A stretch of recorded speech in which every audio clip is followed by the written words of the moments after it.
Oh, I love that shirt, dude. Thank you. I love that. Thank you very much. Parts 1 through 8 in all icon format. Oh, fuck. I thought it was like an old lady Christmas sweater. That's no. I did not realize it was a JoJo thing. Peace, ladybug, butterfly, horseshoe, etc., etc. Yeah. All I got here is my I'm not allergic to peanuts novelty shirt, which is ironically enough got peanut butter on it from me eating peanut butter earlier. Huh. That is the same font and style as a shirt I also saw this weekend with race cars on it. And yes, yes, and is quite interesting. That's a great fucking shirt. Certified racer, racist even. I showed that picture of you hanging out with that guy to Paige, and she was like, "Oh my god, why would he wear that shirt to a con?" To be, and I'm like, "No, honey, it's a race car." We're having some sleep fun over here. To be fair, and shout outs Punk Duck, that was a temporary reveal to then cover back up for the bit for that 1 second. Oh, that's smart. That was all right, you ready? Okay, here we go. That's really smart. And back. Oh, yeah. Yeah. You ever just kind of wish you could like put like fucking the world on hold so that you can just like not have a lot to talk about while you're in recovery mode and really tired, and a lot has happened on my end, and then also fucking all Palworld everything everywhere the same week, and I don't want a 5-hour one. Sorry, okay. Truckers, fuck you. I don't want 5 hours today. So it's so funny the way that we have dealt with this, right? Because Wooly, like over the weekend, I did not sleep super great, because little baby Pat Jr. was like, "Wah, help me, give me kisses in the middle of the night." He does the thing, the babies do. So I woke up this morning, and Paige had to go run an errand. So I was taking care of the baby, and I was like, listen. Did you know that if your coffee machine does espresso shots, that you can just put like 4 of those in like a single cup of coffee, and then have 2 of those in like 30 minutes, and then you can go so fast. Okay, and that was my plan. Okay, to deal with today's podcast, because I was pretty tired, and now I'm sitting here, and I don't know if you can see. You'll see it on the waveform that where you're doing the intro. I'm going. Okay, and you're just like, "Oh man, can't have a long one today." And like, I agree with you. We don't have to have a long podcast. we just have to have a lot of podcasts. Just condense. Okay. Now, you're aware. I don't know. I always come back to the fact that every time you drink your energy, it's not giving you energy. It's just suppressing the thing that makes you feel tired, right? So sure, it's not juice you're getting. It's just your body is not feeling the burn it should be. No. Wooly, I think you're wrong. I think what it does, it's not making you energized. It's making time slower. Right. Okay. Futurama. Each cup, slow it all down until like you hit 100. So I had a little bit of caffeine. A little bit. And I learned very young that the time to stop drinking caffeine is that when your eyes start to vibrate. Yes. That's when you stop. Yeah, when you feel the twitch, right? Yeah. Uh-huh. Yeah. I know that exact twitch. Well, I'm not there yet, so I'm good. I'm good. Okay. I'm so ready. I'm so ready for today's show, Wooly. Okay. All right.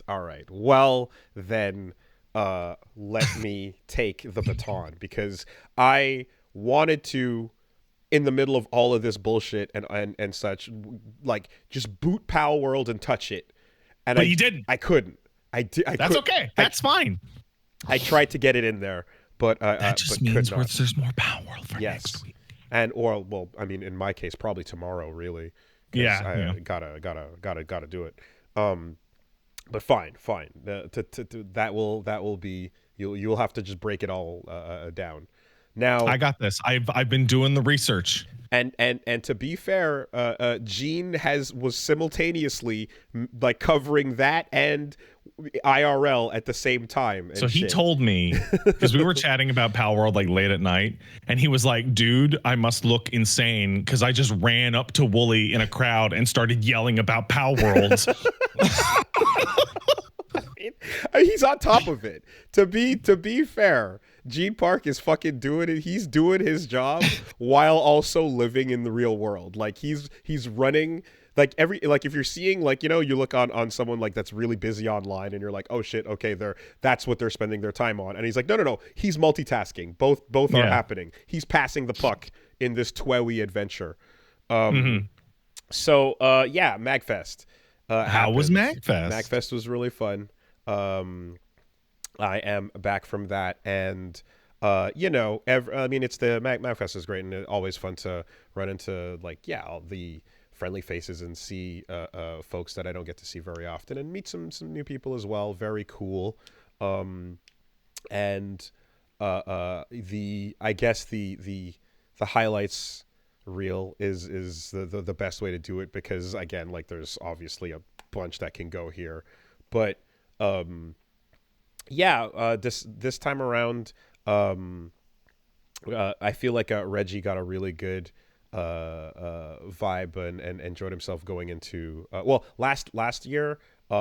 He basically he had a really bad beat because he got sick on the first day and just kind of felt really like, oh, that's bullshit. If you want to get sick, you want to get sick when you're back and you go, well, I had good times. Exactly, right. But he just got like, you know, like flued up and was like, okay, I'm just gonna have to spend a lot of time like, you know, chilling at the room and stuff. And it was just really, you know, like it was a rough go for the first time. So he needed a redo to experience that for reals, and this was definitely that opportunity, you know.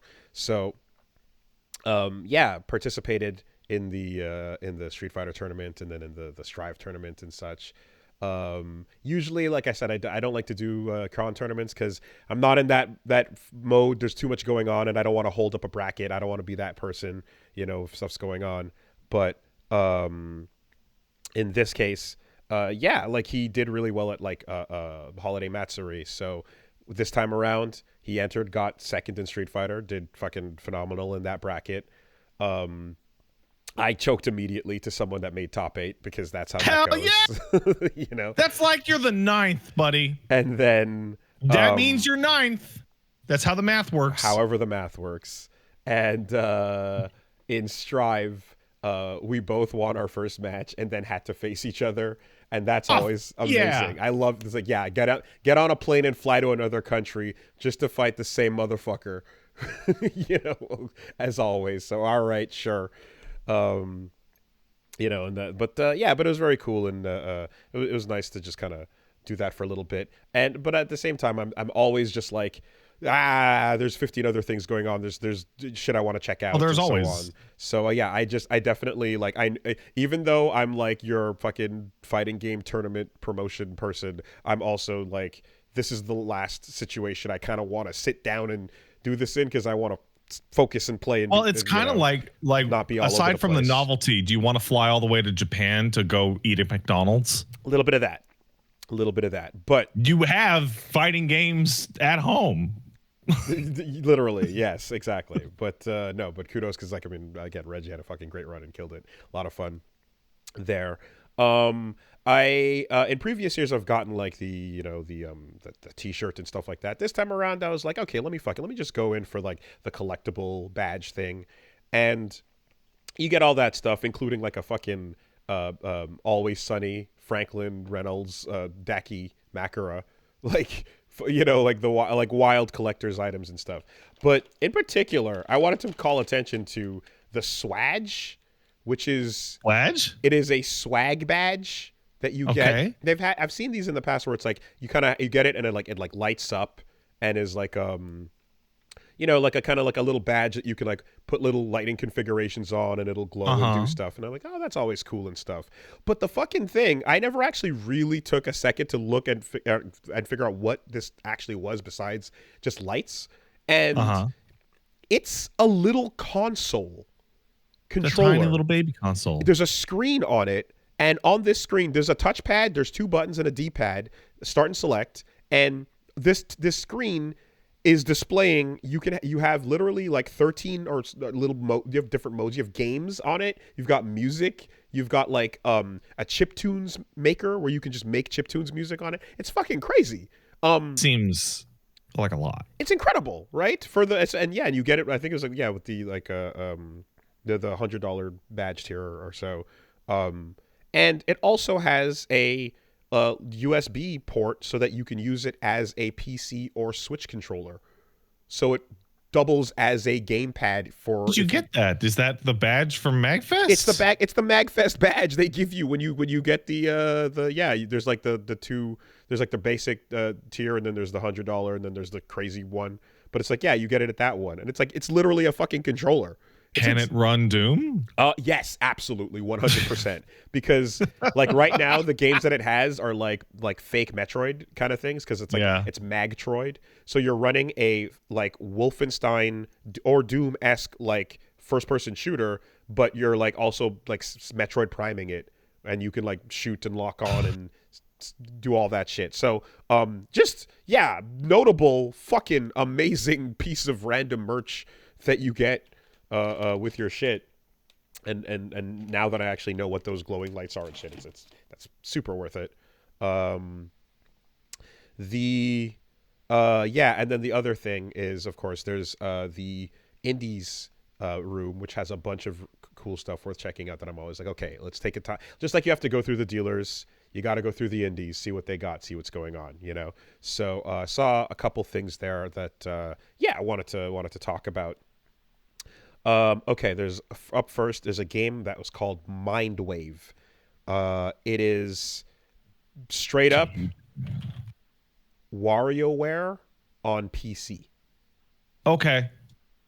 Nintendo is going to make WarioWare on every platform it can, and you will always be able to experience it with different controllers. You will never play WarioWare with a mouse and keyboard. Therefore, listen, Wooly. Listen. Okay. Nintendo not making a game on PC is a great excuse to just rip off the core concept and put it on Steam. So Mindwave is going all the way with that, and they've created a very cute world and lore when like there's you're diving into people's minds, and whatever the case is, the setting is, it's gorgeous. The animation's a lot of fun, and you're Wario wearing with WASD and keys and this and looks crunchy as fuck too. Like this art is like all over the place. Stylistic, a lot of fun. Definitely like a favorite of the indie room, and this game looks like how a Sega Genesis sounds. Putting it on your radar. Amazing. Mindwave, excuse me.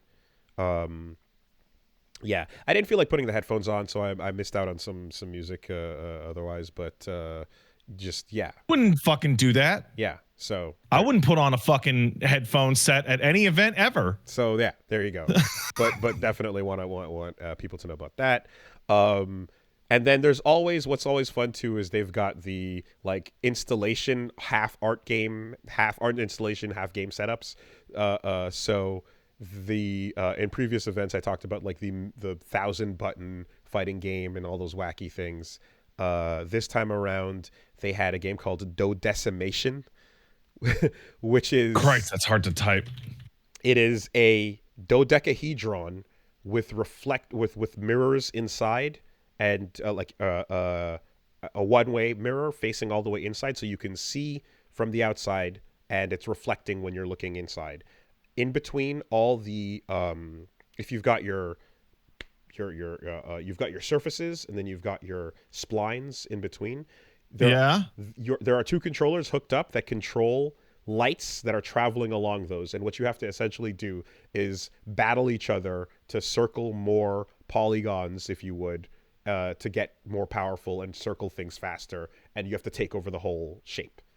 That seems incredibly complicated to visualize when you're not looking at it. It's so simple in idea. It's like there's a shape, it's 3D, and you need to encircle every flat surface of it to win. But in execution, you have to rotate and crouch and tilt up, and it's how you physically rotate around the thing. That's the real gameplay. But it was yeah, it was a lot of fun. And Do Decimation is a fantastic name for a game. So shout outs to that. Really, it looks cool as well in the dark. It's just a shape on a pillar with controllers sitting next to it, and it's all glowing, and it's just fucking cool. A similar art installation ass game was Haberdasher, a giant hat, humongous multiple person sized hat, could fit on top of a car sized hat, and two people get underneath it, and your goal is to use it as a controller, because on the screen you are two aliens piloting a human body, almost Men in Black style, and you have to use the hat to get up and be a normal human, walk down the street, and your goal is to get a newspaper, get some coffee, get your briefcase, and go to work. And so this is incredibly complicated because there is an existing kart racing game called Haberdashers, which is what comes up when I click on this. Well, that's not this. Yikes. Okay. But yeah, I guess the Octodad is a comparison point. Quap is a comparison point. You are not a human being, and walking forward seems pretty simple. You just tilt, and then, but as you have to start navigating and getting your other things, it starts to fall apart and get much harder. So that was a little goofy fun thing, and again, just giant hat control. There was I talked about this actually a couple weeks back, but Raw Metal. It is the game that was a sci-fi stealth, and the Surge / Sifu like in its combat system, all dark and tech sort of visuals. But also top-down shooting? No, top-down stealthing, and then when you get into stealthing, top-down stealth game, and when you get into combat, it then rotates over to Sifu / cool. Absolver mode. And yeah, so I saw the trailer for that. I brought up a little week, and then there was a demo. I was gonna play it on the channel before, but the demo was like really short. It was like 15 minutes or so. So I was like, okay, I guess I'll wait for something a little bit longer. But the style of the game is very cool, and combat is like I said, Sifu and Absolver. You sidestep, you parry, you you can launch, you can combo, you go in, and enemies surround you, and you have to fight off the group and try to make it through. It's a game where stealth is the goal, and the inception was like, oh, like what if it was fun when you got caught in one of these games? And I'm like, yeah, I don't want to do any stealth crawling at all, actually. Just put me to fight after fight after fight. But yeah, pointing it out because the style is very, very visually striking, and combat looks like a lot of fun. So Raw Metal is that game. I walked by a game that I saw, and I was like, hold on a minute. I think I've played this, but I don't recognize the name. The game was called Death of a Wish. And I was like, wait a minute. I'm pretty sure I know this art style. And it turns out it's a sequel to the game I did play called Luca, Born from a Dream, which is a, top-down, I guess like top-down. You can say 2D Souls-ish in some ways, but a lot of like Hyper Light Drifter kind of style, quick combat movements and like difficulty and very striking again art style. Like it looks like chalkboard drawings, very stylistic, and the original game was pretty cool, and I was I feel like they have a very distinct style, so it's cool to hear that there's more of that coming. I think March or so is when they said there's going to be more of that, so you can go pretty fast, and shit can get. It's all every background is black, and then like you're looking at again almost like colored chalk as the sprites that you're looking at. So very cool. Death of a Wish. I briefly tried out a game called Scrap Seas, which is cell shaded, almost like Advance Wars style, but like you're in the water, you're controlling a boat or like a submarine, and you have to lock on to other submarines and just kind of drift around them and shoot your cannons. So naval warfare kind of play, And then you're moving around a map to like make your way Better than around. Skull and Bones? Probably. Still pretty early. And I only spent a little bit of time playing it for like just touching it for a bit. But like stylistically, I thought it was pretty cool. And it seems like you can customize your ship a bit, maybe like dreadnought it up somewhat, and like have all kinds of different builds and such. It seems like there would be room for that. But yeah, cool stylistically, and I had some fun drifting around on the water. With its exaggerated way. That was cool. Also, there was a game called Cypher Zero, and it was just a puzzle game that was very minimal, didn't give you much of the rules, and you had to just kind of like, it was, very reminiscent of, I've talked about Black Box, which was a game on iOS where you like use the volume knob or slide down the pause, screen, or like pull up your window or your settings over here, and that solves one of the puzzles in the game, right? So this is kind of like that sort of visual style where it's there's a grid and some shapes and things, and it's like figure out the language, just intuit. And I like that kind of stuff. I enjoy like puzzles where you can just kind of like take a couple steps, figure out what's happening here, and then you're like, oh, there's a rule to follow that you kind of go through each world or each section with. So Cypher Zero is pretty cool. Very simple though. Gunmetal Gothic it's Bloodborne PSX as its own standalone game. It is Bloodborne PSX.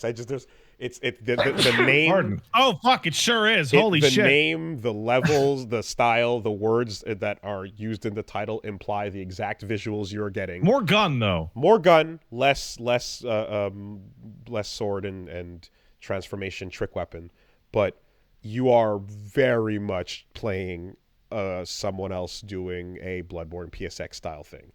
I'm doing a Bloodborne, guys. Yeah, I know. I thought it was okay. I think you just kind of I only was able to like work with 2 weapons initially, and I had some issues with like some lock-on stuff, but it was cool. I walked by 2 that I didn't get a chance to play, but they seemed pretty cool. Noise Starlight, but Noise has a Z at the end, so NOISZ Starlight. It's iPad rhythm game and bullet hell at the same time. So Osu, but also bullet hell. Bunch of shit happening musically, and I like shmups. Wow, I like that rhythm shit. Title actually written out might be the most complicated fake ass spelling of anything I've ever seen. It is way worse than you were describing. Noise Starlight. Yeah, but the G is like a fucked up V in its logo. Oh, with the yeah. There's a couple of things going on. Like, didn't get to try it, but that seemed cool at a distance. And the other one was Deep Mess, which I was looking to see if I could Google it, and unfortunately the SEO for this game is really not good because it returned nothing. And then typing in the folks that made it, which was Glass Jury, also returned nothing. So then I think you have to go to glassjury.com to actually see it. But it is an Into the Breach like. And now that I've played Mobile Suit Baba, and there's a couple other games that are like, kind of like Into the Breach likes as a thing. I mean, as a huge fan of that game, I'm always interested for something else that's similar. In this case, you are a little like, it seems to be like you're a little army of like soldiers that are going inside of the body of God to lobotomize his brain. Cool. Your goal. I'm in on that. Your goal is to use your hammer and a nail to lobotomize God. So that's a setup right there. Quit it. Right. And yeah, gameplay wise, again, Into the Breach like grid, set your movements, undo if you fuck up at least one turn, and pre-plan with perfect information. And then there was a game called Unbeatable, which was also brought up before. It is a rhythm game where you are fighting the music as it comes at you. So from all sides, left and right, you're standing in the middle, and like with a very stylish visual Wooly, style. hold on. You have mentioned a couple of games lately, and I'm doing the thing where I look them up on YouTube. Unbeatable might have the worst SEO ever of anything, because Unbeatable brings up fucking just a billion fucking things that have nothing to do with it. So I type unbeatable game Yeah. and get, oh, it actually worked? Yeah. I'm shocked. Yeah. Unbeatable. And then it says, let's see, White Label. Yeah, that's the one. Very stylish. Wait, no, is that correct? Is it D-Cell? Yep, that's the one. Wow, okay. I got owned. Unbeatable, and then White Label in brackets. Incredibly beautiful game, super fun style, and fucking cassette tape aesthetic. Your speech bubbles are sticking out in 3D, and your characters are all that shit that I like. Some nice woolly bait visuals. This is what I would call a high stimulus trailer. And gameplay wise, everything's attacking you on rhythm tracks that are coming from left, right, and you have to attack at the right height and on the beat, and that's it. So you're kind of like rhythm combating your way through it. Very cool, stylish, and fun, but I crashed it twice in playing it Nice. during the tutorial, one of which involved them having to come over and hard reset that shit from the PC. So I was like, okay. Good job, Wooly. QA field continues to activate. It was literally just hitting a mid note during one of the tutorials for hitting two buttons at once, and that thing just it didn't like what I was trying to do. So I managed to beat Unbeatable in its demo. In some way, but still worth putting on the radar. Very, very stylish and cool looking game. So that was cool. And so yeah, Gene Park was in town. I mean, he fucking lives there. So thank you for hugging Gene for me. I appreciate it. Yeah, and it was great to finally meet in person. He's pretty tall, Really? he's I was like, oh shit, hey, what's up? Damn it. Yep. So I don't know what you were expecting or hoping for, but I wasn't actually expecting anything. I hadn't even thought of it even 1 second until you said it. But then I was like, huh? Really? Huh? Yeah. So, we shot the shit and had some dinner, chilled out and just caught up. And I heard about some of the origin stories of Guam life into Hawaii and all the things that are, again, one-to-one experiences with what he's having in Like a Dragon, in Infinite Wealth. Like it's kind of nuts how that game just drops itself right over his life. Well, it shows that like they spent the time to make something that was like true to the living experience. Yeah, I mean, anytime a game picks a location as its like setting, and that's like a point of the plot, you have to assume they're like, okay, we've gone out here, we've done our research. I'm thinking of when Team Kojima, right, went out to like all the research areas from MGS4 and shit, and like I'm thinking of when the people at Insomniac went down to New York and were like, oh, man, everyone there loves the NYPD. Oh, Spider-Man would too. Shit. And there was a time too where it was like, wow, the Ubi team went down to Florence in Italy and actually got textures of the walls, and they're gonna build an accurate world for Ezio to run around in. That's cool. And once upon a time when it was just that simple. But yeah, no. So that was a whole lot of fun, and and then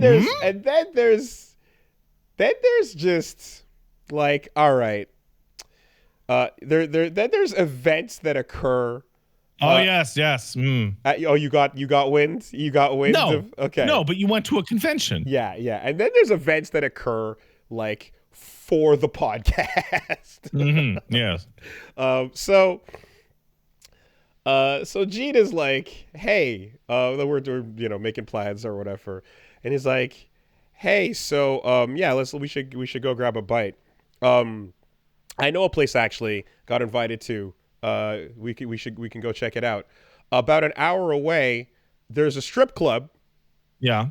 Really good food. That's how it is, man. Right? Apparently the food is great. How they keep you there. And I'm like, you got to do it for the story. You got to do you got to do it for the story. Right? Like, really? Are you dead serious? He's like, yeah, no, dead serious, right? This is the thing. You're like, okay, can we do this? Can we make it back while other things are happening? Like, how?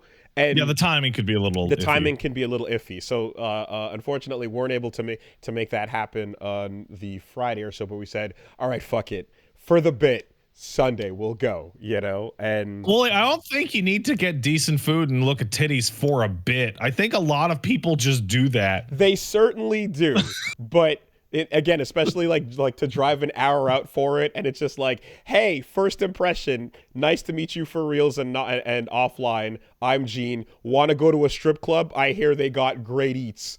It's kind of wild, So seems appropriate. Because like I'll be streaming and like I like it's the strangest fucking thing. It's the weirdest thing. I'll be streaming and it's like quiet and it's like normal, and then like some toxic, evil, psycho woman shows up and starts being all insane and doing insane female shit, and then Gene's just in my chat. It just fucking appears. Yep. And goes, oh yeah. I can make her worse. And I go, where'd you come from? Where did you were here? Yeah, no. And again, as someone who's lived that infinite wealth life, he's already had his he knows the deal with fucking growing up on the rough streets of Guam and being babysat in a strip club. And and like all kinds of wild shit.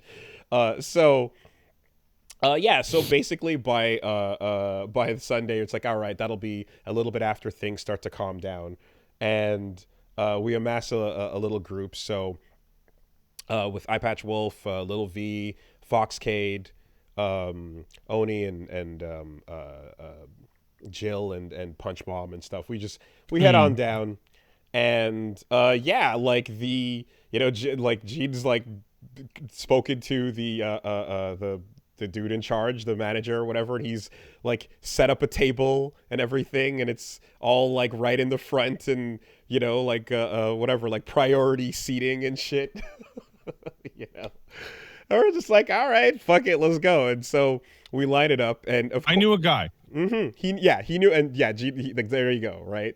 So he came over, and again, they had I forgot his name, but like whatever. It was like, oh yeah, you're that guy. Cool, nice. What's up? He's like, anything you guys need, da da da.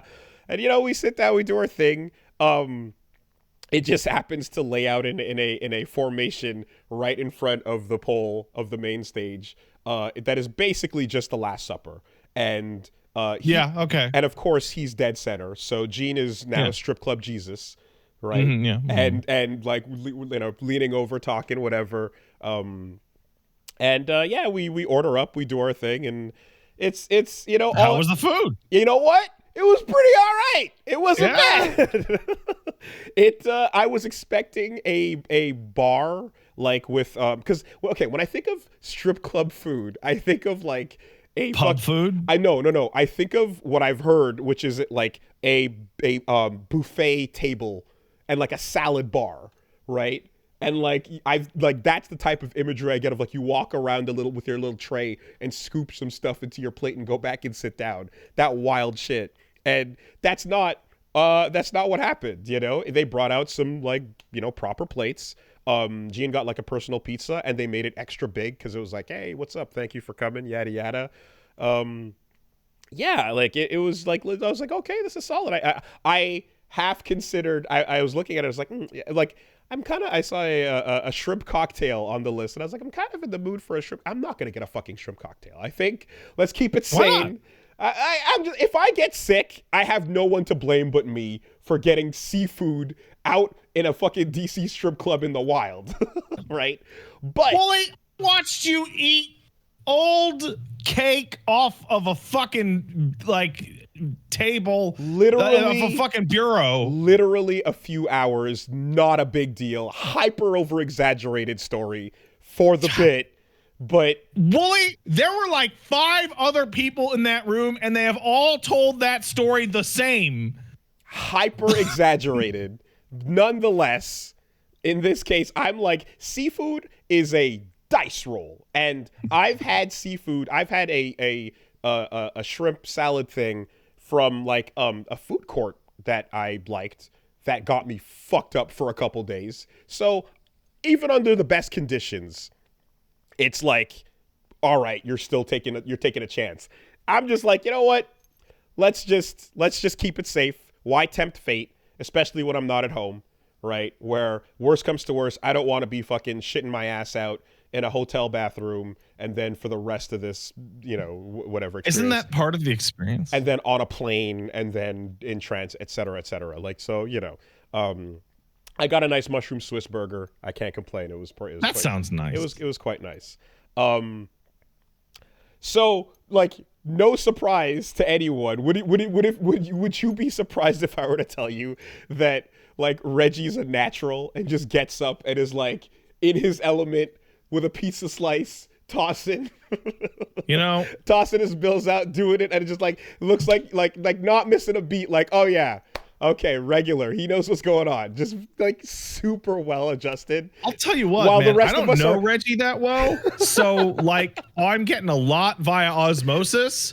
So I'm going to just say no. I don't think there's almost anything you could possibly tell me about Reggie that would surprise me at all. I mean, I think you could rest assured that we were definitely a bunch of like con attendees, showing up to have fun. And again, in a large group of mixed company as well, it's not the same as like 1 or 2 dudes coming in on their own. So it's a party-ish atmosphere. But nonetheless, again, dude just went up and was doing his thing. Oh yeah, okay, no, he knows what he's doing. He's got it. So you hit the bill breaker, you go in. We don't have $1 bills anymore in Canada, of course, but clearly in America. We haven't had $1 bills since like fucking before I was born. And we're also like basically cashless at this point as well. Like it's really Yeah, a lot of Americans don't know that. Canada has like given up on money in your hand. It's very unusual for it to be used in most places. So all that to say, like, it's like, yeah, no, strip clubs keeping America keeping those bills in rotation. There's a reason for it. Yeah, and so like that was all smooth and at the end, I guess we did our job and we patronized the place and we everyone that worked hard was compensated. It was a good time. Stimulated the local economy. There you go. Amongst other things, apparently. And again, a bunch of some gamers are shyer than others, but it was a good time. And you know what? We even at the end of the evening were brought some merch, and we got some toques. So shout outs to the Good Guys Club in Washington, D.C. as voted the best strip club multiple years in a row, apparently. Well, that's nice. Yeah. So, again, like Gene, hell of a first impression. Well done, sir. I applaud it. Like and it is. He did say it's like it is a bit of a Hail Mary to just be like, "Hey, Wooly, what's up? So how about this though?" But you know enough to know that it's like, yeah. Like, hey, you look cool. Get in energy on this story. Absolutely. When you're chatting and talking about, whatever, the Yakuza or just whatever game shit, and then like the air is punctuated with the sound of like an ass dropping low or like heels clicking, and you're like, oh, hey, oh wow, look at that, incredible. Wow, they can do flips now. How times have changed. Oh, the athleticism, yo. There is a reason why like pole dancing has become a massive workout like trend, because that is a real thing that takes so much upper body strength. It's crazy. So yeah, any of the moves you see that they're pulling off are like well fucking earned. There was there is still the illusion being shattered somewhat though of like when you see the spinning on the pole in particular, the knowledge that the pole is actually two pieces. There's a rotating base, so when you grab it, the pole itself is locked in place, but it will spin, it'll rotate. So that part of it is not actually them hands burning. Dude, your around. fucking shit would chafe off. It's insane. That part's not it. But for the actual like upper body strength and core and upside down and shit and all that, it's like, yep, that's pure muscle. So good times there. And I mean, fuck. I'd go back, I'd get me a burger. Why not? It was wild. And I guess overall too, I think I'd say that most of the time coming down to America, there's a little bit of that like, oh, you guys are from Canada? Dang, well, you must be going through the real winter. Like this shit must be nothing to you. But to be fair to the fucking, I guess whatever, like the water by the corner of Washington and Virginia and Maryland, that shit's super freezing. Like that's it depends, man. I've shoveled my walkway twice this year. That's it. Wow. Okay. Yeah. I would say like for us, it just the snow piles up more. We get it like knee deep, and sometimes worse. But in terms of just like how much the outside is trying to kill you, no. If you live in some of those areas, especially waterfront areas during the winter, you're getting the brunt of it. You're getting damage. America can get very cold. Yeah, definitely comparable to how Canada gets in some cases. So, yeah. That's pretty much the deal. I am going to see if with the rest of this week I want to just dive into Palworld, so probably going to check that out tomorrow and then pick back up with Sacred and Terrible Air. So I want to get a little bit further into that as well. But obviously, since I didn't get to, so Wooly versus and such on everything, go check that out. That's the thing that Wooly does. Go to it. Yeah. So, Pat, Wooly, before we get into Palworld, okay, we have to go all the other stuff because Palworld goes right into news. Okay. Right? So, first off, while you were out and about making friends and going to strip clubs, I went to my local infant circle for babies. Studying the blade. What is an infant circle? An infant circle is it's you go to a community center and a nice older lady who's had like 10 kids says like, hey new moms and parents, but 99% new moms, let's talk about secure attachment and what are some good ways we can make sure we have secure attachment with the baby. And they do all that, and that's nice, particularly if there's like they're also gonna have like a first aid course, like with the firefighters come over, right? But most of it is so that moms can network with other moms and be like, I don't know what I'm fucking doing. Do you know what you're doing? And then some of them will be like, yeah. And also so that you can have, because babies can also socialize. Okay. Right? Because you don't want to have your baby be like a total shut-in. You need your baby to be all sociable and shit. Yeah, that's important. Mm-hmm. So we went down to the infant circle and we met a couple of moms and their babies and we had a nice time, blah, blah, blah, blah, blah. But we sit down and we have our baby who is perfect, our tiny perfect me, who is the best baby there ever was. Confirms. And then you get to have the fun thing of like okay, well, I know I have the best baby, but maybe some of these other babies will be better or worse at different baby tasks than my baby, right? And so in come two moms with their children, one of which is the biggest goddamn fucking baby I have ever seen in my fucking life. It was more than twice the size of my child, and it's the same age. Whoa. Like, I thought it was a fucking 2-year-old toddler. It was a fucking 6-month-old infant. In head and I'm body. like, wow, he's a big one. And she's like, yeah, he is 99th percentile for size. Wow. The biggest damn baby ever. Crazy. I mean, you kind of immediately wonder like how the birth went, right? Hard. Yeah. Probably. Jeez. And then we look at across this slightly younger baby. He's a cute little guy, and he spent the entire infant circle barfing as hard as he could on the floor. Just like we noticed, he came in with a bib, which is weird because he had a bib walking in the door. Okay. And then right onto the boob, just like right out, like immediately. Like, oh, here, you hungry, little guy? Like every time, like I'm telling you, Wooly, in an hour, more than 10 times. More. Okay. Meanwhile, Giant Baby is here, and he sits up great. Like, he's great. My little guy, he stands up amazing, but that Giant Baby could sit up like a pro. So, like, good for him. Super weird. Like comparing your starter. Okay. Yeah. Sure. Okay.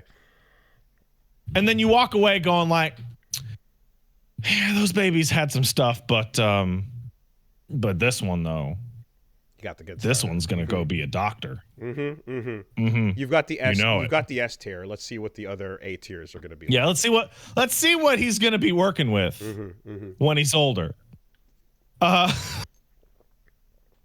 It's talking with other parents is weird. It's so fucking weird, Wooly. Well, it was weird before the baby, and it was weird before baby. But the assumption is that then suddenly it clicks in, and then now it's supposed to be normal.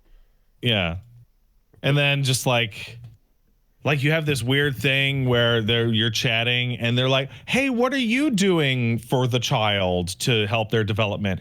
And you're like afraid that you're going to say something like, oh, we don't do that because we think that fucks the baby up. And then they go, oh, we do that. We love that. Oh. Right. So that didn't happen. Yeah. But like, that's always kind of like, because everyone's got their different fucking style. And you're afraid that you're like, oh, we would never give the iPad to the baby, and you're afraid that the person you're talking to is like, oh, we give that little shit the iPad all day. So far so good. So I mean, so far so good. Us, like, when we brought that up, it was like I definitely knew. I'm like, oh yeah, people are gonna like that have used the iPad are gonna write in to be like, well, here's our context for it. That's a very polarizing one in particular. It's highly polarizing. Yeah. Right. But that was fun. And then and there's all sorts of baby activities. Like there's a fucking read along that I could go to. I don't think I'm gonna go to that one. I'm gonna go to the infant circle, but I don't really want to go to the song singing one. And like and is there like a okay, like now all the babies kind of interacting with each other and just sort of. So this is the second one. Paige went to the first one and I tagged along to the second one. The first time there were many more babies, including like 1-year-olds and 2-year-olds. And 1-year-olds and 2-year-olds love babies. So they would come up to your baby and pet your baby like it's a puppy. Yeah. Yeah, right. Which is weird. But they do. Babies love babies. Yeah. Or a small child will just come over to a nice adult and just like sit on them and be like, hello. And you have to converse with a non-verbal child. But so far, no evil or mean babies. Good. This is all formative. You know, you gotta. It is. Yeah. Let's see what else. So infant circles are cool. If you have a new child, go to one of these community events. At the very least, it'll make you feel less insane when you're dealing with parent stuff. Second of all, I have discovered a Windows feature I didn't know existed, which kicks ass. Did you know there's a virtual keyboard on Windows? You mean the thing that's open on every single computer in this house at all times? Yes. Oh man, virtual keyboard is the best. I use virtual keyboard on every single computer at all times, constantly. Why? What are you using it for? Because there are times when I have couch set up where keyboard is awkward and not ideal. Like I'm sitting at a desk right now for this, but when I'm over there or when I'm downstairs, there's a bunch of times where I'm like, I just want to type something in quickly. I just want a mouse for this setup. So I'm always using the virtual keyboard. So like for like the past 2 weeks, like on nearly every single message I put on social media has been via a virtual keyboard because I'm bouncing my little man. He falls asleep. Yeah. And if he falls asleep, I only got the one hand. Check out the because I don't want to wake him. He's so damn cute. So you can't disturb him. The Windows Ease of Access Center, the accessibility options, when you log in or whatever, and it's like make your computer easier to use, and then like it goes down that list. There's a bunch of good shit that you can use, but yeah, definitely that always mandatory. Oh man, well, if you don't know it's there, which apparently everyone but me does, you should check it out. It's good. It's good when you only have one hand. Yeah, it's good for it. There you go. Because before I figured that out, Wooly, I was like messaging people and tweeting by scrolling through Twitter and copying words with copy paste. Yeah. like a serial killer making a fucking newspaper ransom. That's insanity. That's complete insanity. Well, it was not long-term viable. Jesus Christ. No, like even having a wireless keyboard nearby, which is also an option. There's times when it's like, it's still awkward, especially if I want to type something really short and quick, where like, because the way it's set up is it's inside the little like footstool kind of area right there. Yeah. And I'm like, I just want to type in a website or whatever. I'm not trying to lean over and go grab this on the other side of the couch. Like, fuck that. Yeah, man. Absolutely necessary. Now, I know a lot of folks are saying, Pat, just type one-handed. I can type one-handed, but because I'm hanging out in a rocking chair and I'm rocking back and forth for sleepy time, I don't want to put a fucking keyboard on top of my baby's chest so I can type memes. It's super, the physical thing, it's awkward, and you're putting it on your lap or where you put, no, on-screen keyboard, solves the problem. Yeah, no. Problem Come solved. on, you gotta be careful. Wonderful. Moving on to games, I played. So this is a really great detail talking about games that have weird moral conundrums associated with it. I have almost beaten Prince of Persia: The Lost Crown. Nice. A game that I've seen almost no one talk about at all. Because Ubisoft is so evil, and like right after the game came out and people started to talk nice about it, they're like, well, people gotta fucking get used to not owning their fucking games. You couldn't have a moment. You couldn't. Dude, it was like a day. It was like a fucking day. It was unbelievable. It might be like the best Metroid game ever made. It's legitimately unbelievable. It is an absolute high bar for quality in every way. It is immaculate, gorgeous, great soundtrack, interesting, good story, incredible exploration. And when you load it up on Ubi Play, because it's not on Steam, you get to the title screen, and just in case you forgot, it says Prince of Persia: The Lost Crown, a Ubisoft original, as part of the title screen. It's like huge. They were very afraid that you would forget that Ubisoft made it, so it's right there on the title screen. You just know that, like, for every time that something like this goes down, there's a team of people that were like, can we make something really good from inside the belly of the beast? That shit seems right. It's like, okay, but like maybe if we hide it for long enough and just move it out of the vision, just keep moving it out of the eye of Sauron and whatever, we can eventually, it's like, okay, we got it, here it's good, and it's like, cool. And then seconds after it releases, you now take the brand. And then just everyone just goes, for the love of fucking God, we were there. We were almost there. It came out and it's good, but you had to fucking just say your stupid shit. Oh my God. All physical games going away. Xbox is getting rid of them. Yeah. Anyways, it like I said, it looked fucking dope from the first looks at the trailer, and the combat seems really interesting and high speed. And there seems to be a good mix of level traversal, giant monster fighting, and 1v1 small guy fighting. Yeah, it's fucking great. I got the final movement ability this morning. They're all really good. They're all really good. And there's obviously some sequence breaking that you can do with this because of multiple movement abilities kind of have the same thing. For sure. But one of the things that's the most impressive is something that games have been doing, or Metroid games have been doing for a little while, was that the fucking double jump is like the fucking ass end of the game. Just like you're going to learn how to do all this shit, and you're going to learn how to bullshit your way through platforming challenges without a fucking double jump. You don't need a double jump. And right when you're like, I don't need a double jump, here's your fucking double jump. Okay. And you just go, oh, I can just do anything now. And that's, and like in you know, obviously with a Metroid map game, like having movement options is the most powerful thing, because the whole game is right there loaded in. You know what I mean? Like if it's not taking you on a forced line by line linear style thing, then traversal is the most powerful thing, because it's more than just traversal. It's progression.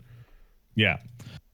No, super incredibly excellent. Can't say even one bad thing about it, except for the gigantic evil logo of alleged sex pest defenders that shows up on the screen every time you turn it on the PC horrible fucking piece of shit Ubi Play pile of fucking malware that sits on your computer to install it. Who couldn't shut the fuck up for 48 hours before saying something stupid about your games and where they're going with Ubisoft? Couldn't do it. But yeah, awesome. Prince of Persia, yay. Also what's nice is the idea of like Assassin's Creed as the replacement Prince of Persia is now its own thing that's doing that stuff, and Prince of Persia, its own thing you can ignore. Yeah, and Prince of Persia, like with its traversal and stuff, it definitely is like it's not 100% overlapping, obviously, but this is clearly super different from that, and like, you know, Pop can exist as a separate thing completely with games like this. So apparently the people who made this is the Rayman Legends people. Oh. Which you're like, oh, the team that is at Ubisoft that makes good games. Okay. Huh. I see. Let's see what else we got. So this is kind of strange, but many people have many feelings about Seth MacFarlane because of the Family Guy and the American Dad and the Orville. He is like hit or miss. You know that TED TV show with the cartoon with the bear? Yeah. Hey. Yeah. I've seen clips. It's excellent. Yeah, I've seen clips of it. I mean, I heard the movie was really funny too. The TV show is absolutely excellent, but at the same time, it's really strange because it feels like you're teleporting back to season 1 of Family Guy.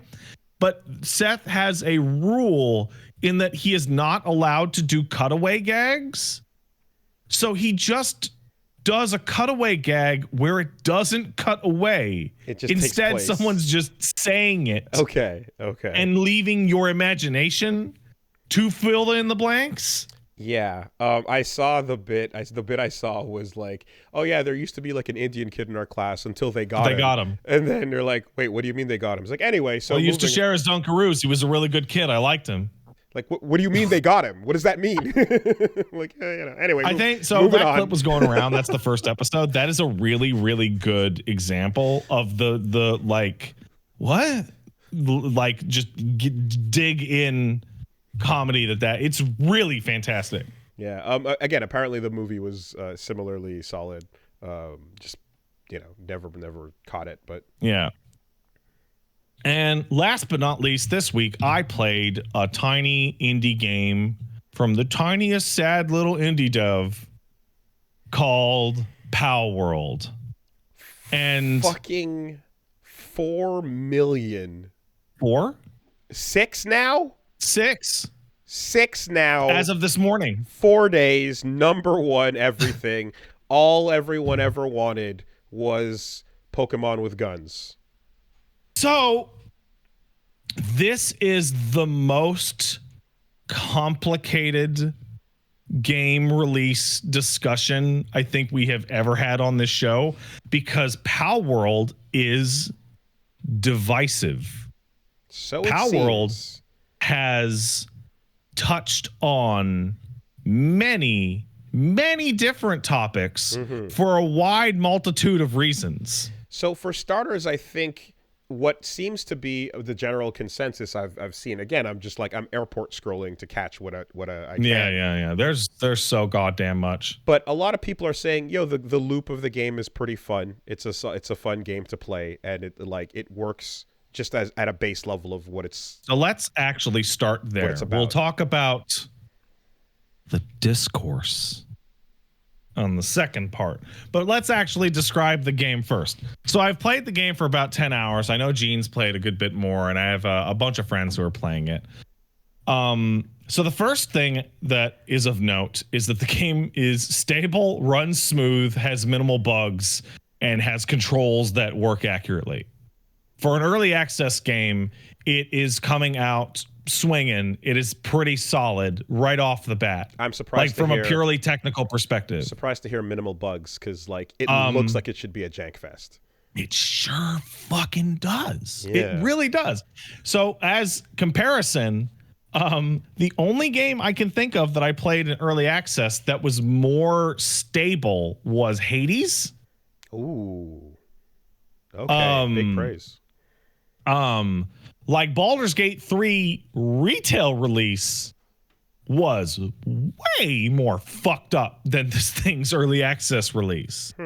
Like it is well optimized. It is smooth. There, you'll see AI break on enemies or whatnot, or some collision stuff, but it's pretty solid. On top of that, it's pretty good. Okay. It is also not what people thought it was. So what people thought this was going to be was Pokemon, but you give Pikachu a gun. Right? I assume that is what you thought it was, because that's what I fucking thought it was. That's what I thought it was from the first trailer, and then the more they started to show stuff off and put footage out, the more it seemed like. Also, actually, you're running around in third person, and it's an action game that you're participating in, but the theme of the Pokemon thing is happening around this, like you're Fortniting at some points, you know what I mean? So I'm going to use a lot of games as examples that I don't think you've had a lot of experience with. It is not Pokemon with guns. It is Ark or Factorio or RimWorld with fake ass Pokemon. Okay. So catching fake Pokemon, or pals, which I'll be calling them, is actually just a means to an end to get labor to manufacture your base. Which sounds pals Minecraft-y. Pals as combat utility is secondary to pals as labor. So, I'm going out, and yes, I have a bow and arrow. I currently don't have a handgun or a rifle, but I have a bow and arrow, and I will shoot the Depresso, a tiny little fake-ass Pokemon who is sad all the time and loves energy drinks. And I will then see that the Depresso's life is low, and I will throw a Pal Sphere at the Depresso, who will then magically go into the ball, and then it'll go boop, boop, boop, and then it will capture, and I'll get a little bit of experience, and I will now own a Depresso, and Depresso, it must do what I say. So the most important part of that is not that I caught a dark type pal that will help me fight against ice types. The most important thing is Depresso has the base attributes of handiwork and farming. I don't know what Depressos are. I'm just using them. Handiwork and gardening and transporting. Sure. So when I put the Depresso in my base, Depresso will take lumber that the deer are chopping down, and he will bring them to the box that I have set up for lumber. And important distinction here, I guess, because what I was kind of wondering about is like, from the trailers and such, I was like, I'm assuming there's an adventure you're going on, and while you're doing that, there's like a you have a home-based thing, but that I don't know, but like that base is actually the priority. The base is the thing. Okay. Yeah. Okay. So like I have currently 9 pals working in a base. They are doing the following. The grass types are planting berry seeds. The water types are watering those berries. And then the normal types are harvesting those berries and putting them into a food bin so that all of the pals, when they get sad or hungry, go to the food bin and eat it. When they get too stressed because I'm working the fuck out of them, I have a hot spring that they can go into and relax. They need to relax because I have a mining depot and a lumber depot and a cooking station and a smelting station. Now, anybody pretty much can work at the lumber yard or the mining pit. However, I need a fire type to run the smelter. And I'm making a lot of ingots. So that Firefox called Fox Sparks, he is just working 24 hours a day on the bellows making ingots. And he gets mad. I'm working, he's like literally working 18 hours a day. Okay. So he gets pissed off. So he starts to slack off. And I'll get the thing is Fox Sparks is becoming a slacker. He won't do any work. So what I do is I go catch 9 more Fox Sparks so that every time they start to get pissy and don't want to work anymore, I just fire them and put them back in the fucking box and take a new Fox Sparks out. And now new Fox Sparks, he's starting at 100. He's happy. So he's going to run the fucking smithy. He's going to make my ingots that I need to make the better workbench and the fucking metal pickaxe and the metal logging axe and the new PAL sphere station and the campfire, etc. But because these are the main goals, the issue, I thought the slavery was optional. No, the slavery is the point. See, the slavery is the draw. It's kind because it kind of from the way it sounded initially, I think I thought it was slavery was a choice. It sounded like slavery. No, listen. No, Wooly, listen. You are on a dangerous island with many dangerous pals and goons. Slavery was never a choice. Slavery was not a choice? Are you sure? No. Okay. It was never a choice. The choice was kind slavery. Okay. Or fast slavery. Okay. You can build a bunch of comfy beds. You can feed them good food. You can make sure that they're not working too hard by not doing too many tasks or helping them with their tasks. You can give them like tasks that they really like to do, like the sheep and the chicken like to do ranching, for example, because they just chill out on the ranch and lay eggs or make wool, etc. So the kindest... You can just work these fucks until they're about to give up and then go get the butcher knife unlock and then turn them into food for the other pals and then go get more. Yeah. Cloud Atlas, let's go. Okay. So that's it. You're just like, there's no version of Ash here that isn't at least kind of either softly cracking the whip, you know, or like there's you cannot just I mean, you can pretend we're all friends and you're feeding them and you're taking care of them, but you're managing their sanity. The fucking bar that goes down is not stress, it's sanity. Okay? And you are, listen, so like part of this thing is like, why am I building up all these resources, right? Well, you're catching pals not just to have labor, but you're doing it to level up so that you can unlock technology. And the technology is walls or a smelter or a water wheel or, you know, that kind of thing. So I'm like standing around at the fucking convention and like, again, like just like scrolling sometimes, you know, it's one of those bits where just in person, there was a moment of like, scroll, guys, you can catch humans. Oh yeah, you can catch humans. You can catch humans in Palworld. That's right. What the fuck is going on in this game? Like, oh yeah, no, I have humans in my fucking base right now. Oh my God.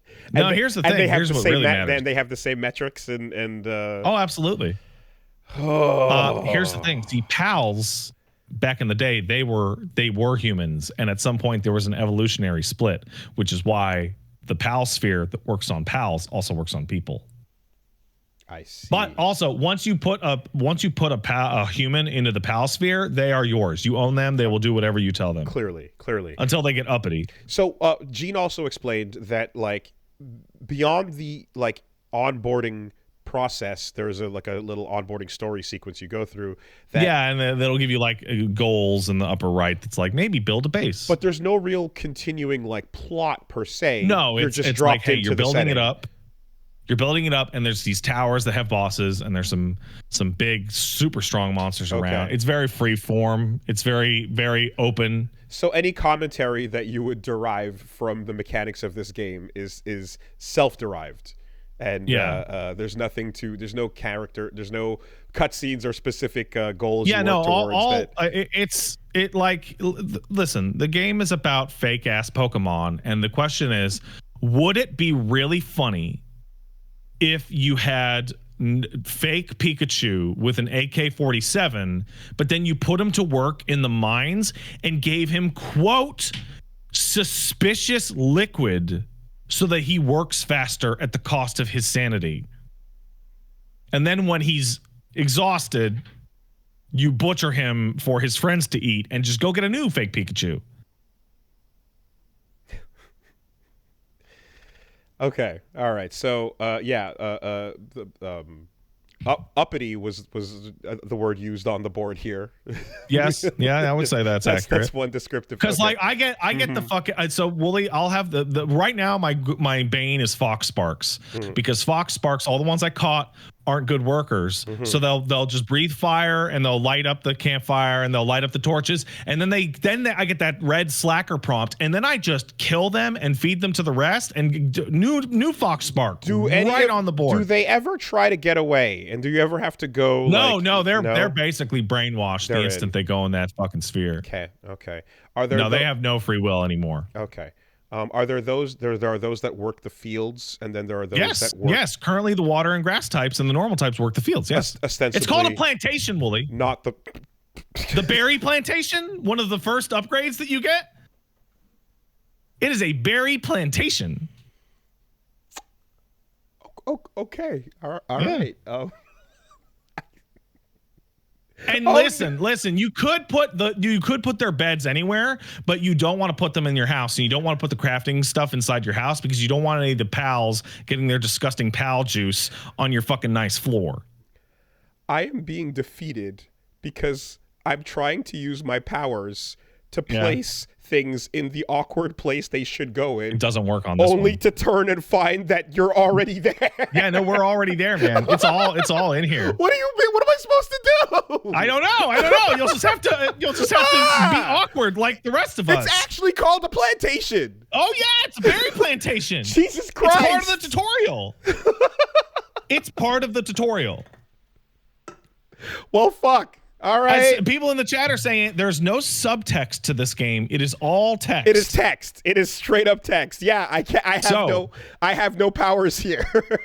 So like, yeah, dude, building your base and getting pals as labor is actually way more important than them as fight. So yeah, you go out there and there's roaming big pals, or there's bosses that you fight that have their own pals, or like bunch of wild pals and herds, right? That you would fight. And that you would want strong pals to help you with, right? Leveled up pals that have all three of their skills, and maybe, you can also get every pal has an upgrade that you can get that you can build for them via the crafting, which is stuff like the little green monkey guy gets an AK. Okay, yeah. And he'll shoot. Or there's the deer that gets a saddle, and that unlocks like horse, like deer mounted like combat and like really fast movement speed. Oh, for like right? You, and for the flying yourself. ones you can fly. Yeah, okay. And it also totally stole Breath of the Wild's glider. Oh yeah. And Just Cause 2's jet grappling hook and glider combination. Okay. I don't know if you remember that. Just Cause, yes. You grapple the floor and then hit the parachute. That's here. Okay, but you're using pals to make those abilities happen. Yeah, like most of the time when I'm trying to go get pals or go do something, I don't even have my pal out because they'll kill the pals I'm trying to capture. Oh, Jesus. Okay. Right? Yeah.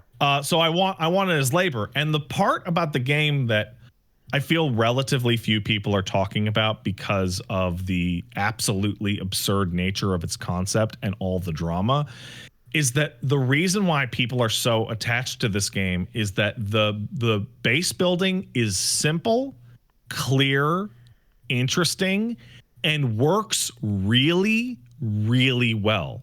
When you have like the 9 or 10 and they all have different like specialities and you just put them on your base, they actually start to do all the tasks that they're good at, and you don't really have to manage it. Like the ones that are good at chopping lumber will go chop lumber, and then the ones that are good at transporting will take the lumber to your boxes for you. So you have all the time in the world to go vanquish sliding around the map. Yeah. Apparently. Yes. Wild. Okay. And it really, really genuinely works. I'm not familiar with Arc. However, I have been told that Palworld launched with more content in a more stable form than Arc has ever had, despite being out for multiple years. Like it is very, very impressive. And a lot of that would also be, I guess, well, okay.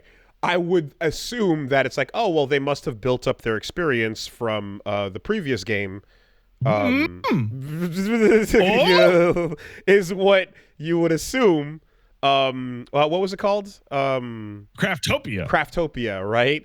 Only to then find out via bullet points things such as we did not know what a rig was. So now we get yes, the starting point. This whole context has to be under is the game's pretty good. It costs $25 and it has sold 6 million copies. So every variation of this discussion has to be within the context of like it's too late to even have the discussion at all. Like the Palworld has won regardless of it's evil or not. But the discussion is still fascinating. So step one is the company that makes Palworld also made is called Pocket Pair, and they have released 2 other games. One is called Craftopia, which is an astonishing, creatively bankrupt Breath of the Wild clone with a lot of crafting. And some of that stuff actually carries over into Palworld. Someone says that interview is fake. If that's the case, cite your source. I didn't hear that. Show me. Well, it's not an interview. That's the main thing. It's translated. It's a translated article that they put up from the CEO on their website. Okay. Well, if accusations that is not real are a thing, then cite your sources. Because I didn't hear anyone else say that. It's one of those things. It's like this is Guy telling you how it is. It is up to you to determine whether or not that is how much benefit of the doubt you want to give, right? Right. But Craftopia is like hilarious ripoff. It looks like Breath of the Wild from a distance. They also put out a game called AI Art Imposter, which is a Amogus clone in which they use AI image generation. The thing that everyone is freaking out about because it's a plagiarism machine to generate fake images, and you have to spot the fake one, which is funny, but also they are actually totally using like, I don't know what library it is, but they are absolutely using like a data scraping, like bad AI machine, like one of the bad ones that's like unethical and steals people's shit. Sourcing from large databases and building libraries. Okay. So the sequence of events, as best that I can drum it up, is, and I'll try and cite everything that I can remember, is Palworld is coming out. And then if you go to the Palworld website or the Pocket Pair website, you can find the CEO talking about the development of Palworld. They talk, and this is grain of salt because it's the CEO's own mouth. Right? Like, if you believe they're lying, then ignore all this. They basically describe that they are maybe the most incompetently run game develop company ever, and they are very forward about it. Craftopia was made entirely with store-bought assets, entirely store-bought animation. Literally had no, they were literally plugging fucking store-bought Legos together. Unity asset flip ass. In order to make the game. And then they tried really hard to make it a cool thing, and they did have some ideas with the way the crafting worked. But like that is a Lego video, like that is the blocks together. Learning that makes the brazenness of their style like makes so much more sense, because like usually it like most things that are that wild about like their content like don't make it to that level of like through the revision process, you know. They also described how they didn't understand what a rig is. That's crazy. And they didn't know what version control was. So they would just put versions of the game onto USB drives and just buy tons of USB drives to walk them around the office. I saw someone would say like a part-timer that was a student like was responsible for a number of like the models or something like that were not just purchased. Then they go into the things that led them to make Palworld, which is they had the core idea, and then they added guns because they wanted it to be globally successful, and Americans like shooting guns. So if we put guns on the PALs, then Americans will like it, which is the funniest fucking thing in the world because they're completely right. They're completely right. They're completely right. But then they ran into a situation in which they didn't know how to make gun animations, and they didn't know how to find somebody to make gun animations, and they didn't have any money to hire anybody to make gun animations. So they found a like teenager who was working at a convenience store part-time, that their hobby was to make fake gun animations for YouTube. So they were like, do you want to make fake gun animations for our fake Pokemon game? And they were like, yeah, sure. Someone said this. It's a Dojin circle. It's a Dojin circle. That's what it is. Yeah. This is a garage kit fucking company. This is exactly what this sounds like. They also they found an artist that had apparently was very good, but took forever and had a really bad time in the job market. And it goes on and goes on. And basically, the long and short of it is that the people making this game are not professionals. They are barely amateurs. Like this is if you believe the CEO, right? And the real kicker, the one that really gets me, is the one that feels the truest, is that the CEO described how to determine when the release date was, which was how, instead of being like, how long does each model take to make and how long does it take to do these features, they instead went, how long until we go bankrupt with this amount of staff? God. And then we will figure that out, and we will do that, and then like a couple of weeks before we go bankrupt, we'll release the game. Did you notice that Palworld got a release date like 2 weeks before it came out? It was just trailers and unknown until then. Yeah, they were like, well, we're gonna go bankrupt, so it's time to put the game out. Pocket Pair is not a video game company. It's 3 kids in a trench coat. it appears to be. So that is how it was probably made. Okay. Then the game comes out and something very strange happens.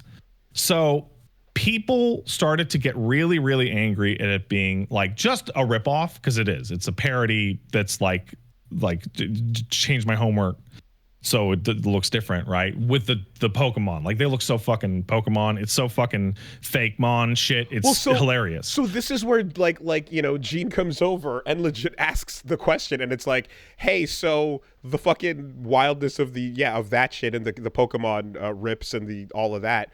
What is the difference between that and fucking not Bayonetta?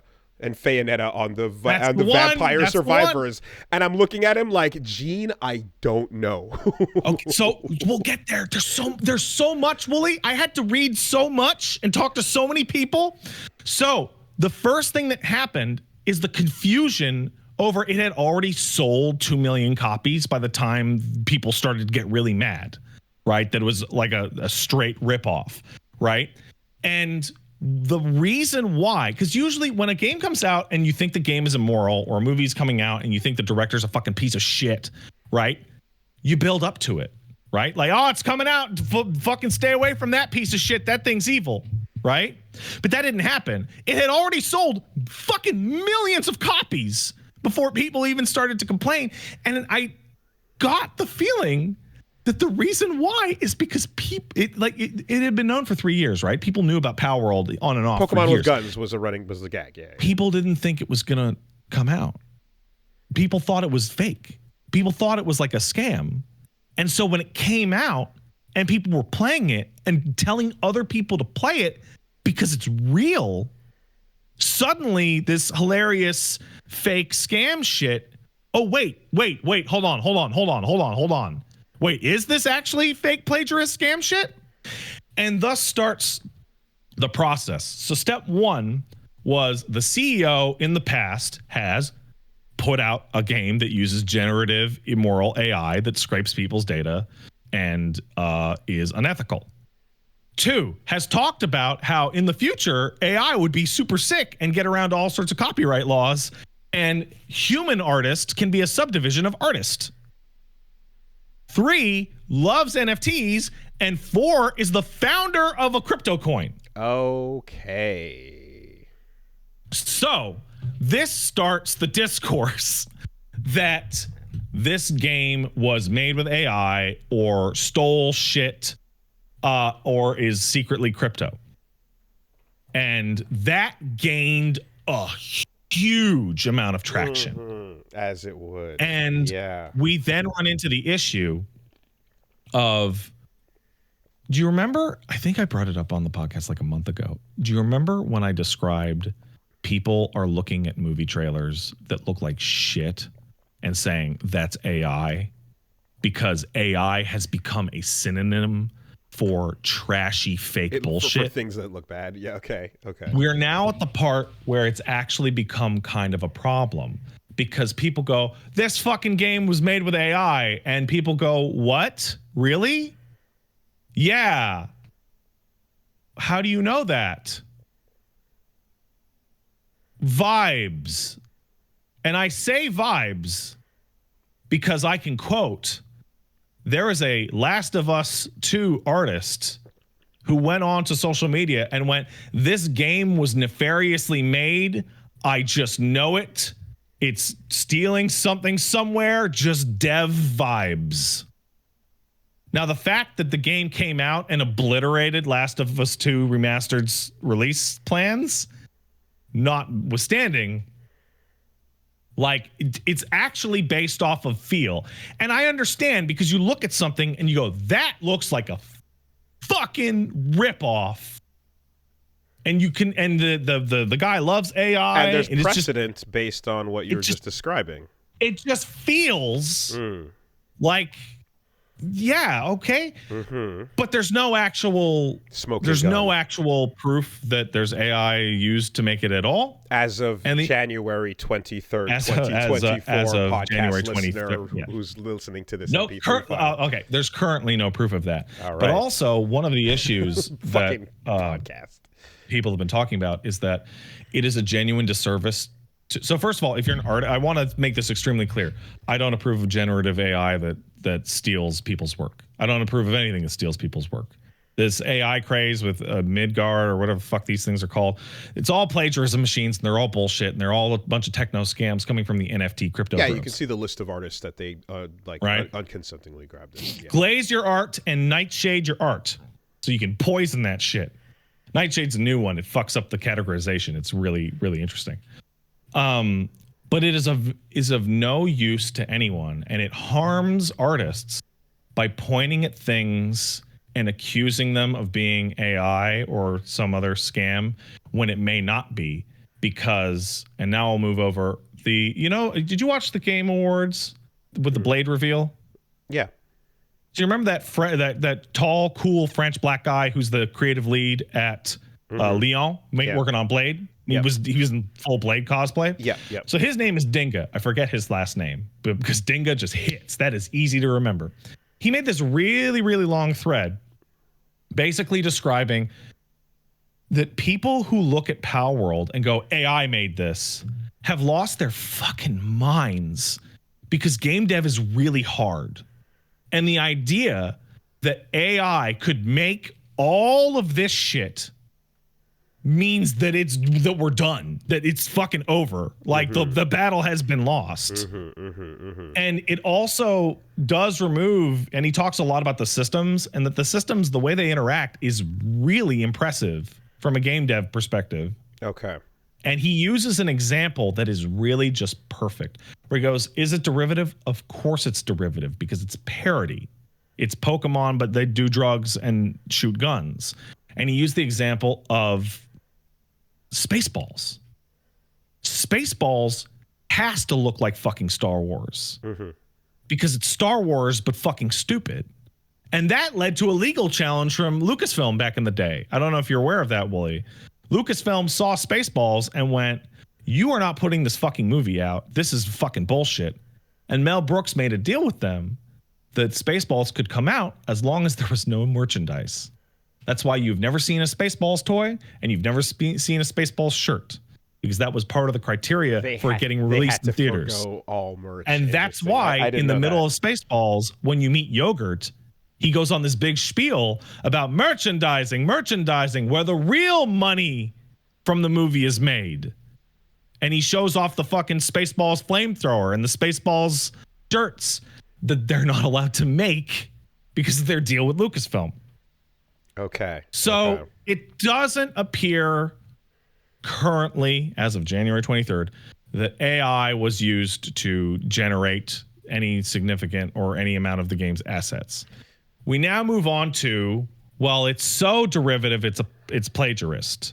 To which point the Bloomberg goes and has a bunch of lawyers sit down and play Palworld for a fucking afternoon. And a bunch of copyright lawyers play Palworld and go, nah, you should chill. Nintendo's not going to do anything. It's parody. Because the law is conservative, and you would kind of have to put fucking Pikachu in the game for it to be that infringing, right? Okay.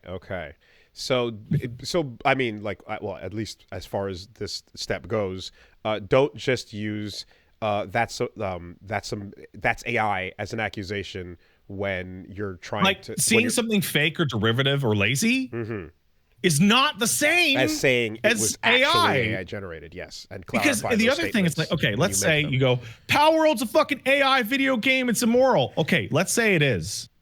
You have just increased the value of these fucking things to everyone because people are playing Palworld and liking it. And average dickhead AI crypto fuck is going to hear, wow, you can fucking make a game like Palworld and make $100 million in a weekend if I use AI?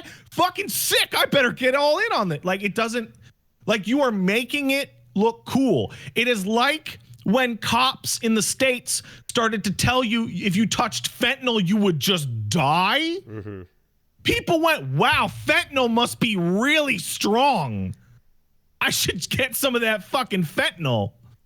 The wild part is definitely that, like, the CEO is not someone that would be opposed to that hypothetical. Totally. If this were the world that we exist in, where that was possible. And here's where it gets real. But so far, it does not appear to be the case. Then you have to kind of assume the worst of people, because Palworld is getting like a really strong reaction, and a lot of that reaction is on the assumption that it is doing bad things. And then you go, well, the CEO is a fucking piece of shit, and the CEO loves this shit.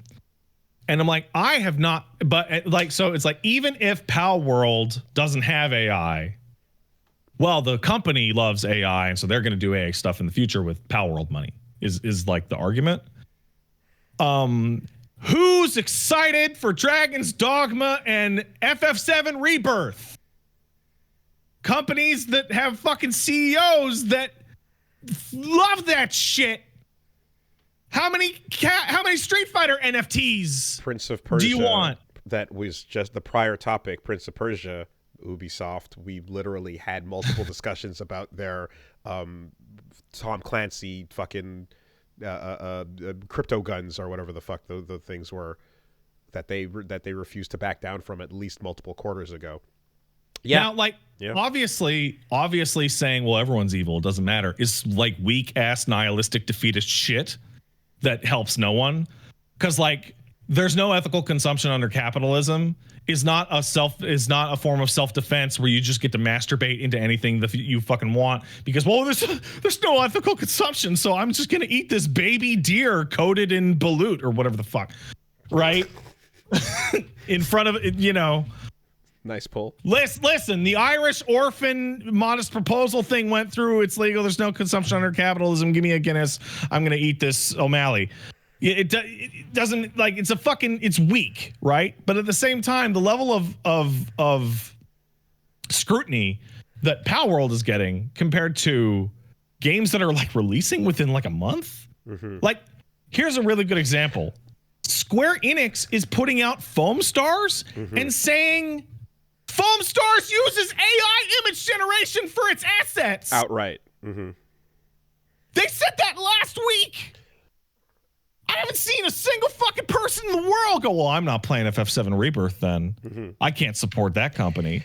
If I may, the thing from, again, glancing from the outside as well, that also seems to be a massively exacerbating factor is that the energy of a game that appears to be a scathing critique of consumerism, such as Palworld, and wild slavery fucking takes and shit like that going on, you would assume that type of company would also be very much at their core against all this shit. No, right? It's actually not. It's literally like the most cynical thing in the world. It's like, do you think it's funny? Do you think Americans would think it was funny to have a Pikachu with a gun? The unexpected straight punch. Right? You're thinking it's a hook. You're thinking it's coming from the left. You're thinking there's an angle to this when there really isn't. It's exactly what it appears to be. Like it is as straightforward as possible. There's no critique and there's no message. It's, do you think it would be funny to get high with Vulpix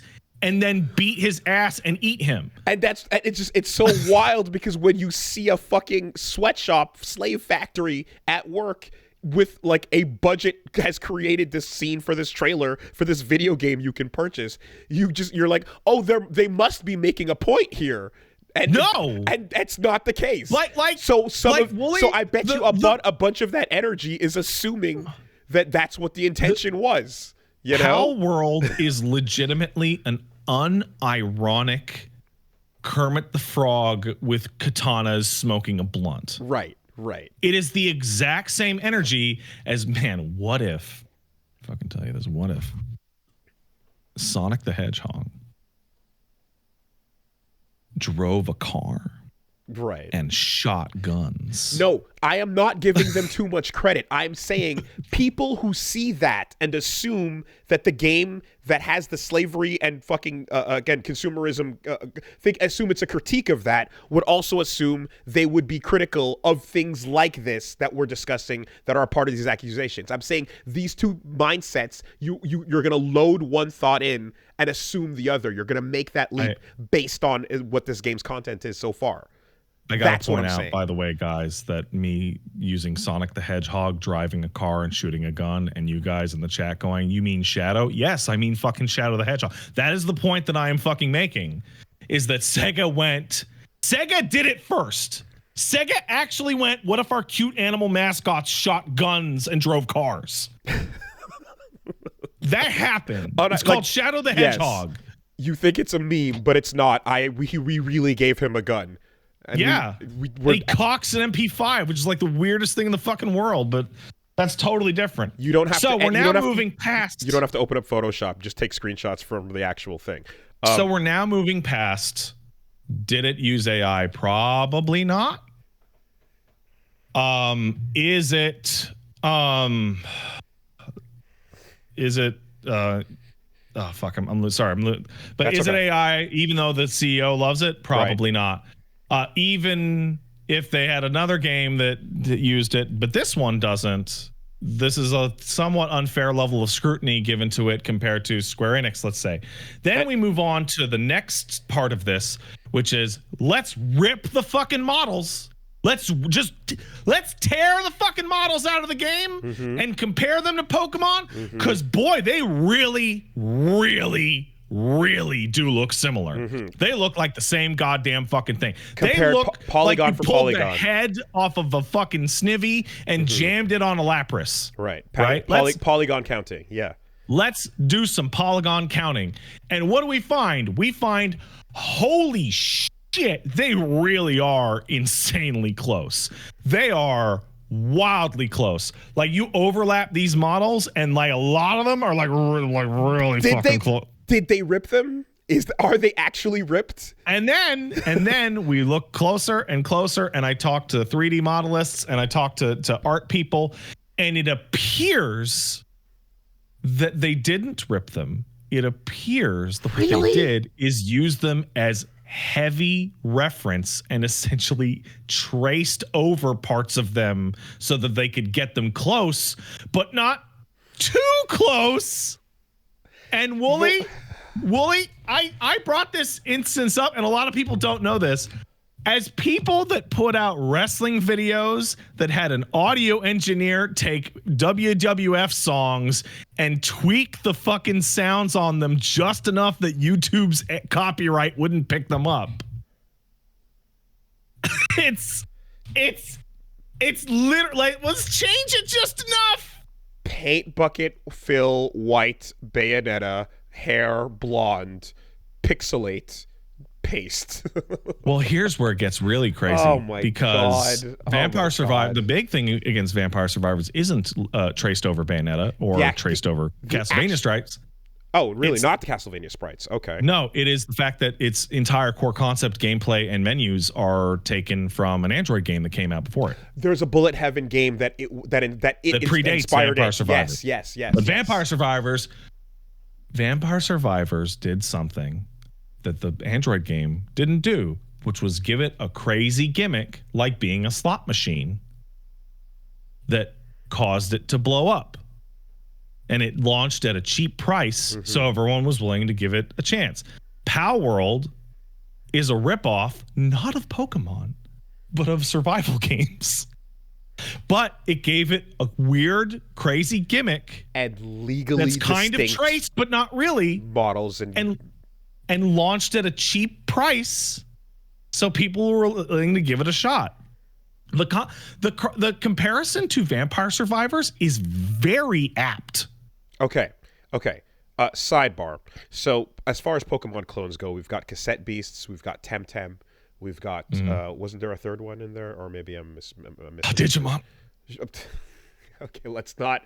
That's a war I'm not jump. You can die on that hill if you want. But Yokai Watch. Sure. The two recent ones there in particular. Are there any SMT? All right. All right. Digimon fans will rise up and War Greymon battle you over that, but the rest perhaps. Whatever the case is, are there any where it's that close with the characters? This is definitely flying as close to the sun as anyone has ever done in the history of fuck. Because the side by side monster comparison with Dragon Quest monsters is really fucking up in there too, right? It's funny. Yeah. There is a like monster for monster, one for the other, like comparison sheet they have. But Palworld is the most like. Palworld is easily the closest. Like, Your Honor, you can't prove it. Okay.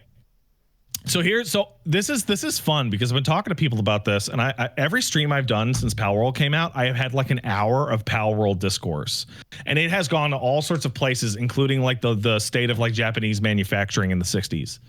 But I will use an example that people who did not grow up in the 90s can't know because they weren't there. Dragon Quest monsters came first, yeah. Palworld is as close to Pokemon as Art of Fighting was to Street Fighter. 1,000,000%. I didn't like the obvious when it comes to sprite tracing is to talk about everything copying Street Fighter. I wasn't even going to go there, but that's the obvious. There are dozens of games that just ripped Street Fighter 2. And Art of Fighting, but when you see the full breadth of the ripoffs of Street Fighter, it's crazy. Art of Fighting actually moves further and further away because, like, the bullshit that is Ryo is still an original sprite. Like, when you go back to fucking the Super Fight or to Best of Best, you start seeing actual actual tracing occurring. Yes. Right? It's more than just a fucking reference build or design. It feels so, like, in the past 20 years, we haven't gotten the clone situation like we used to. Back in the 90s, fucking Doom came out. Get the fuck ready for Doom clones. There was a whole genre convention about when does a game stop being a clone and start being its own thing, right? And we haven't had that in a while. Vampire Survivors, that happened too. And they became bullet heaven. But, like, dude, almost every game that came out after Vampire Survivors is a Vampire Survivors clone. Like, it's crazy. And then we started to get more original ones, like 20 Minutes Till Dawn, or Bone Racer Minions, or Hollow Cure, or whatever. Like, somebody pointed out, and I talked about it yesterday, there was a fucking Doom clone made by Chex Cereal, and it was pretty good. Pat, this is literally the entirety of the medium of video games. There's a point you zoom out to here where someone makes a thing and that thing is very good and influential and inspires an entire genre to then exist. Some of which are literally just we're copying your homework and changing it. Others which take it in another direction. And at the end of the day, it always becomes, well, is it any good?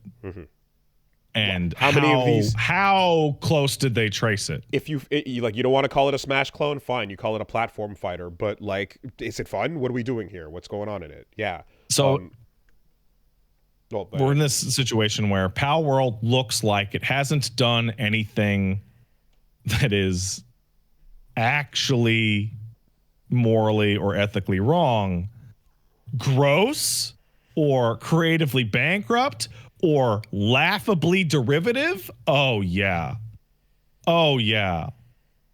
But wrong or immoral or illegal?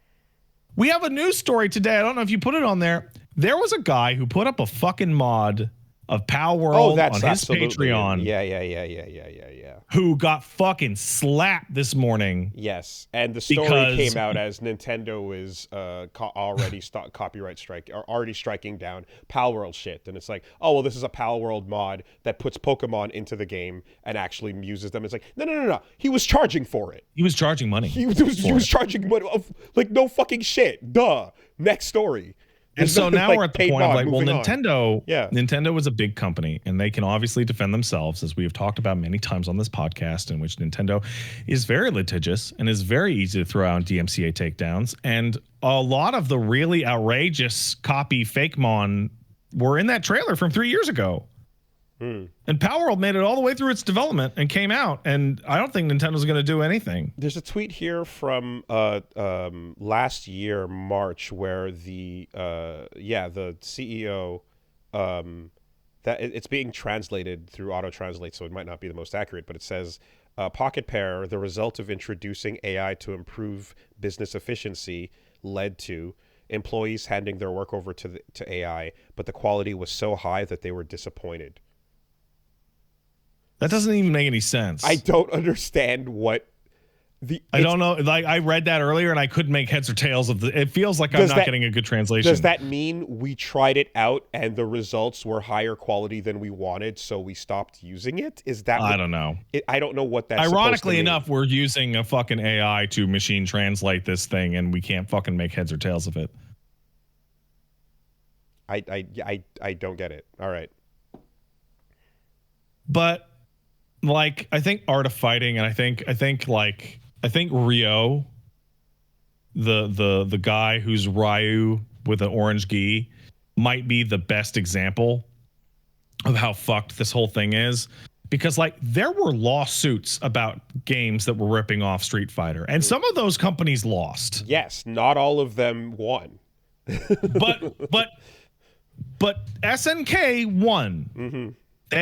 They got to have their fake ass Street Fighter characters. And then Capcom got to have their fake ass SNK characters when they started stealing back from them in retaliation, and thus creates Dan Hibiki.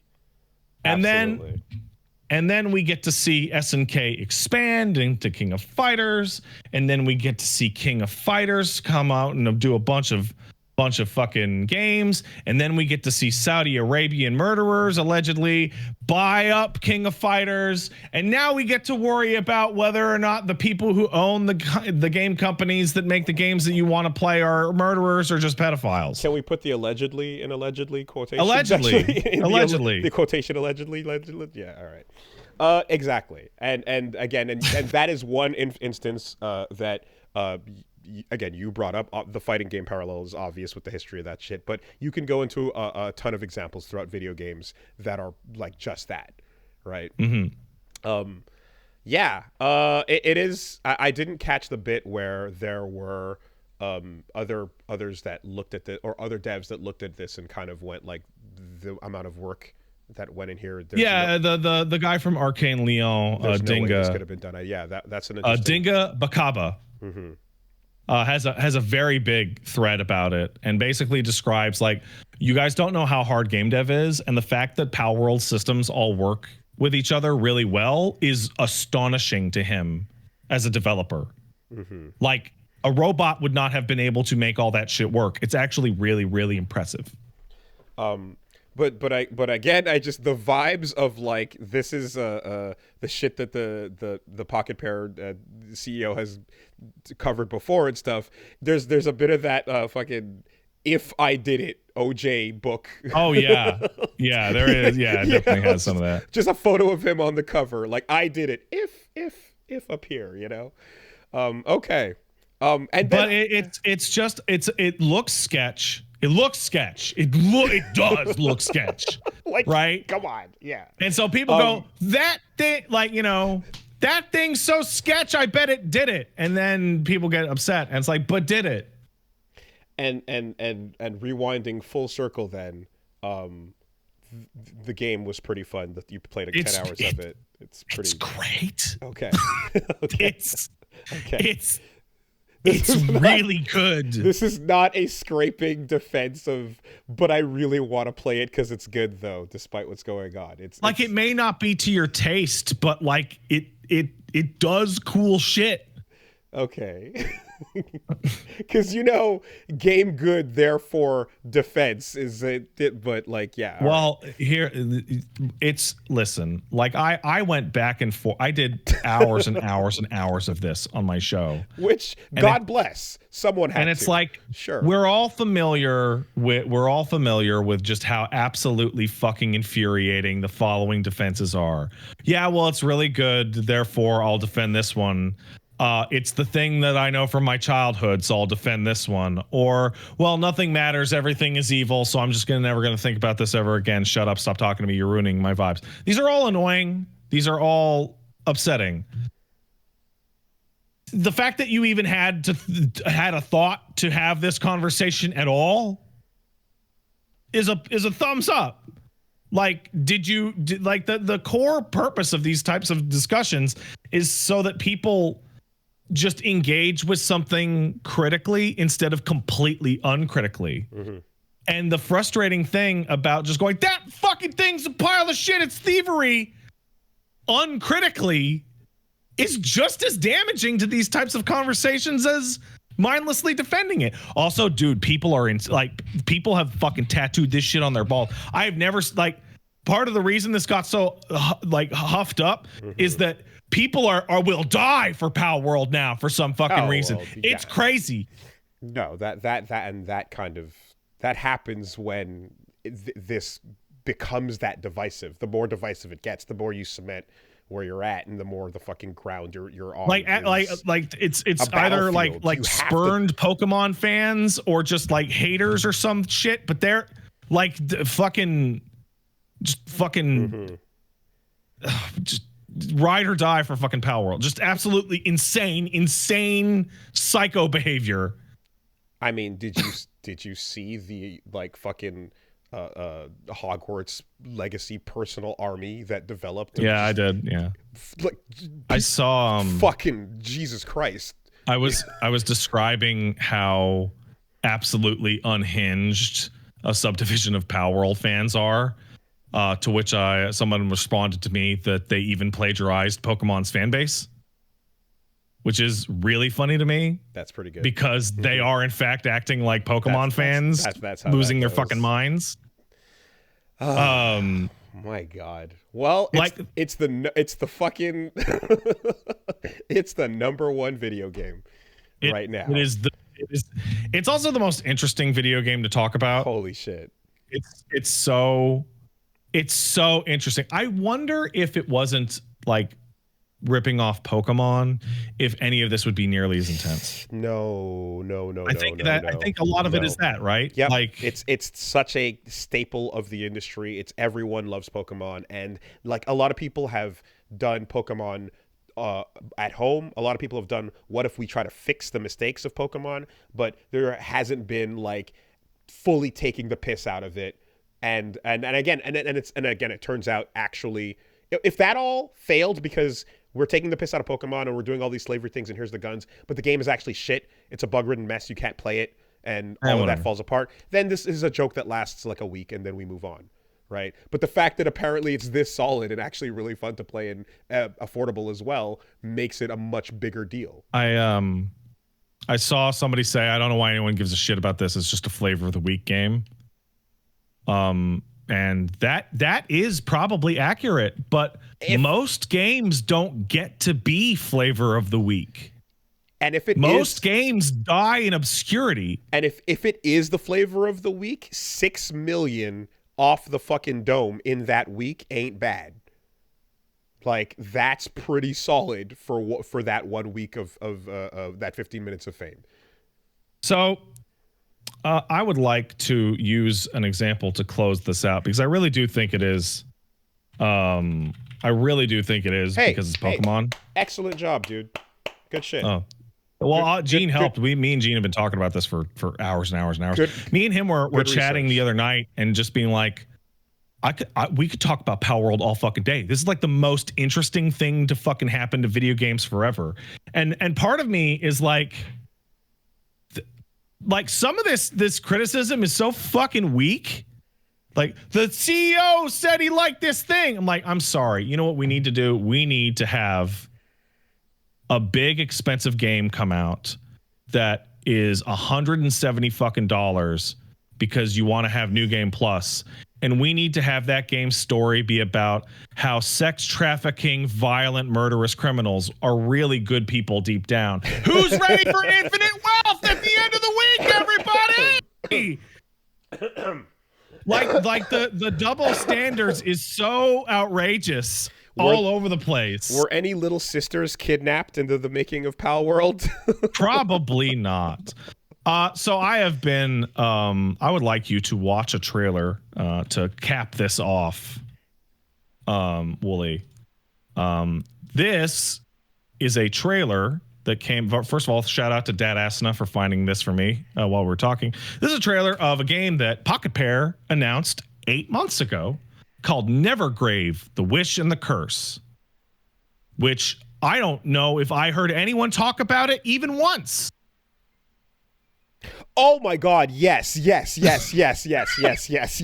actually. Okay, Nevergrave, The Wish and the Curse. Yeah, fucking just like Hollow Knight? Ballo Knight. Hollow Witch Knight. Ballo Knight, though. I mean, the backgrounds, the sprites, like the main character is a witch, and it's a 4-player game, but everything else happening, like I can't. Well, except for the part, and this is the funny thing, if you look at the trailer deep enough, there's a village that has base building and crafting and management parts to it. They seem to love that shit. Oh my God. They put it in every game. And this was 8 months ago, so this was in the era of Silksong Never. Yeah. Right? And this is a hilarious, obvious ripoff of Hollow Knight that also looks really solid. Mm-hmm. and looks more. This is my favorite part. This looks more different to Hollow Knight than Crowsworn does. Does it? Interesting. It does. Okay. Because if I just saw this trailer without any context, I would just go like, "Is this kind of like China doing Hollow Knight at home?" You know, kind of like No, it's Japan, and it's and not. that's the funniest thing. Yeah. This is a Japanese company. Everyone immediately thinks China because China doesn't give a fuck about IP law. Exactly. Yeah. And you get a lot of low grade, poorly manufactured shit out of China. So this discussion is how I ended up talking about the electronics boom in the 1950s Tokyo, because of the inability to make high quality products. So made in Japan was a marker of low quality in the 50s and 60s until they got their industry up and running, and then it became like the premier place for electronics. Yada yada yada yada yada yada yada. Huh. But this is we are watching like on the assumption that they are not using actual theft here. January They're 23rd. They're just really doing it. It looks like we are watching SNK being born again. Where every game is horribly derivative, but they also look pretty good. And each one is slightly less derivative than the last one. I mean, is the like, would it be funny to shoot a match up in the face? Is that not, hey, check it out, when you beat Yuri and King, hey, look, their shirts blow open. Look, wouldn't it be funny? Look, there's some Sprite titties. Ha ha. Yeah. Is it like SNK was actually that? How about this? Are you ready? Are you ready for this one? Okay, what if we made the game control like shit and we don't have any sprite artists, so we'll just take photos of people and then we'll put the dizzy at the end of the round and have it be really violent. Oh my God. And we'll call it Mortal Kombat. Okay, but you can't have the exact same number of buttons though. That's way too easy. No, we can't have 6. How many? 5? Is 5 okay? Okay, all right. But then what's the 5th? Because we need to even out punches and kicks. So what's the 5th one? It's got to be different. You got block. Just block for a button. Be block. Oh, okay, fine. Block yeah, button. sure. Done. Oh, Jesus Christ. And like we can get into a million different conversations about a million different unethical things in games. And I have a question for people at home to think about. Is Palworld maybe tracing over some Pokemon to make them that's close to legally distinct as possible? I mean, as immoral as the hearing damage that I sustain to this day for playing Mortal Kombat 3 in an arcade. Because Boone and Midway made those fucking arcade machines unsafe to use. Yes, but also we are also a generation that goes in front of the speaker at the concert to feel the vibrations. Yeah, well, that's a whole different thing. Because you gotta get in there, man. You gotta let the music go through you. You gotta have an eargasm and a bassgasm. So that's all it was. We're the same generation.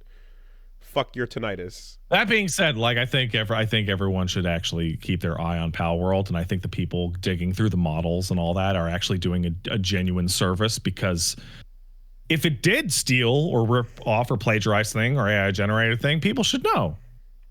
But so far it's a lot of swing and a miss. This story is just getting started, and that much is very clear. And at the same time, there's like, there's nothing like the fuck podcast tomorrow.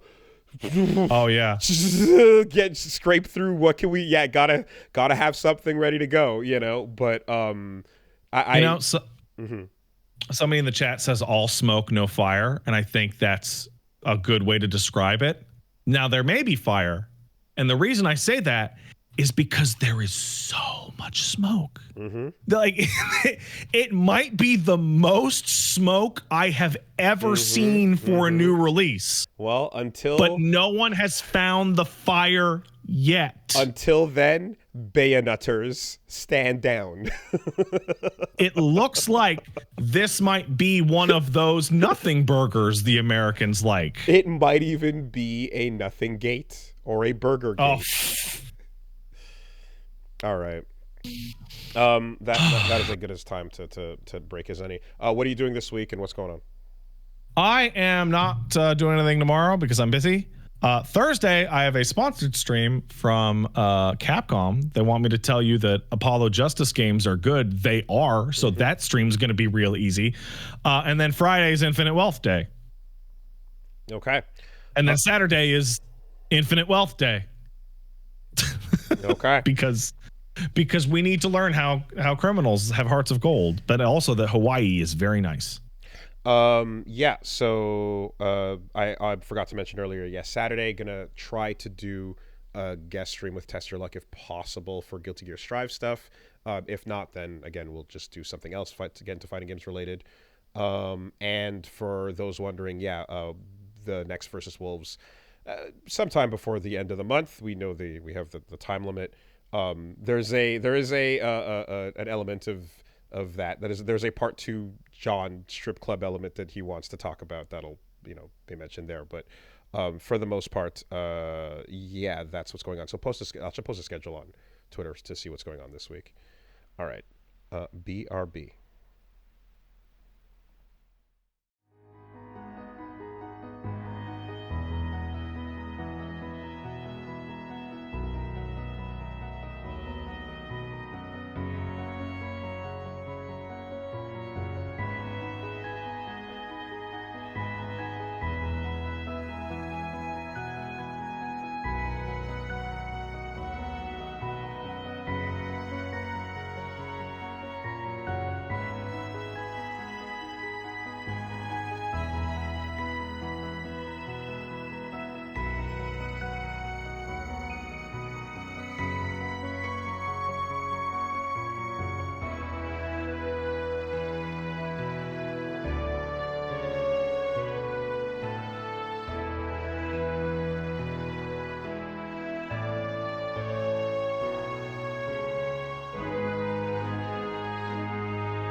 right. Quick word from our sponsors. Hope you don't mind, but I'm going to take a little break. I got all my words out. Oh, yeah, absolutely. No, listen. Hey, you cooked and you ate. Both. I love sponsors. You cooked and then you ate. Very important. But did I serve? You served after you cooked and then you ate. And, Pat, you left no crumbs. Okay, cool. That's what they say. That's what's up. All right. Quick word from our sponsors. This week, the podcast is sponsored by Shopify. Cha-ching is the sound of a sale on Shopify. Yeah, so we've talked about them before, mainly because when we started doing podcasting and when we started doing Let's Plays and various YouTube shit, we never thought about selling things, an online store. We didn't know what that would involve or how that would work. But this is the type of thing that Shopify is a perfect thing to help you with, and it's helping us with our merch, certainly. Basically, it is the global commerce platform that helps you at every stage of your business. So if you're trying to launch an online shop, or if you have a real IRL store, and it's your first time doing any of this, and eventually, if you go from that beginning stage to the did we just hit 1 million orders stage, Shopify is there to help you grow. Doesn't matter what you're selling, doesn't matter what you are trying to grow with, they can help you sell everywhere. They have an in-person POS system for whatever you're selling. They've got you covered. They can help you with, they've got the best converting checkout numbers, 36% better than average compared to other leading commerce platforms for turning browsers into buyers. And the ability to give you all the metrics on how things are going when you're, again, for us, it's a t-shirt or something like that. It's all the metrics you could use for how that's going. You can have their award-winning support as well to help you figure out where to go next, what to do, and how to keep your business growing. They're helping millions of entrepreneurs of every size across 175 countries. It is a huge, it's a huge step for your business. So definitely want to consider that if you're trying to figure out how to grow your business and get your shop to the next level. So you can sign up for a $1 per month trial at shopify.com/superbeast, all lowercase. That's shopify.com/superbeast. Now to grow your business, no matter what stage you're in. Shopify.com/superbeast. Cha-ching is the sound again. Thank you, Shopify. All right. So we covered. I do have one more thing to say about Palworld. Damn, from the refractory voice, which is fuck that that sucks so bad. Jesus Christ. The wad has been blown. Oh, fuck off. Oh, it's terrible.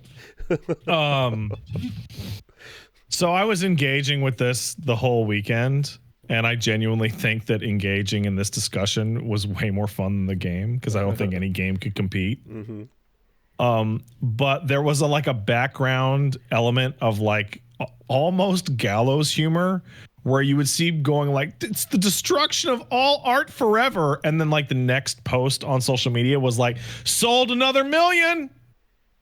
Right. Sold another million. Yeah. Third most popular game on Steam ever. It was at 2 when I heard it, and when I asked Gene about it, it had hit 4, and by the time I got back to Montreal, it was at 6. So it was just so there's a fucking quote. I don't know about I don't know what artist it was, but they're describing music in opposition to the Vietnam War, in which they say the collective force of every global artist was against the Vietnam War, and we had the effect of a wet fart on the impact of the conflict. And that's what this fucking felt like. Where it's like, you can't, it's bad. And it's like, and the result was just people going, what are everybody yelling about? What's Palworld? Oh, that looks cool. You can give Pikachu drugs. Yeah, well, I mean, like, you could also, like, you can drop Fortunate Son over the actual war movies to fucking undercurrent your point, even though it's against it. Yeah. But I'm picturing and loving the idea that somewhere in a boardroom in Nintendo headquarters, there is at least a couple people sitting around looking at the numbers, and on the whiteboard is just guns ? Yeah. Yeah, I like it. They're just tapping that. Oh, hey, Dalmic found the quote in the chat. It's from Kurt Vonnegut. And it's during the Vietnam War, every respectable artist in this country was against the war. It was like a laser beam. We were all aimed in the same direction. The power of this weapon turns out to be that of a custard pie dropped from a stepladder 6 feet high. God. Yeah. It, you know, from just, you can peer through the binoculars at the fucking Kyoto office and just, again, on the board, just slavery? Like, I think that's funny, but I think what might be the funniest conceivable outcome is like Game Freak gentlemen at next interview being asked, so what do you think of Palworld? And they go, what the fuck is Palworld? What is Palworld? They don't like that you keep bringing this up. They don't know what this word means. It's very confusing. Oh, God, what was the fucking one? What was the first one where they're like, they don't know? It was the online infrastructure for Xbox Live on the Wii. Oh. Please stop talking about Xbox Live or PlayStation Network. Our developers don't know what those are.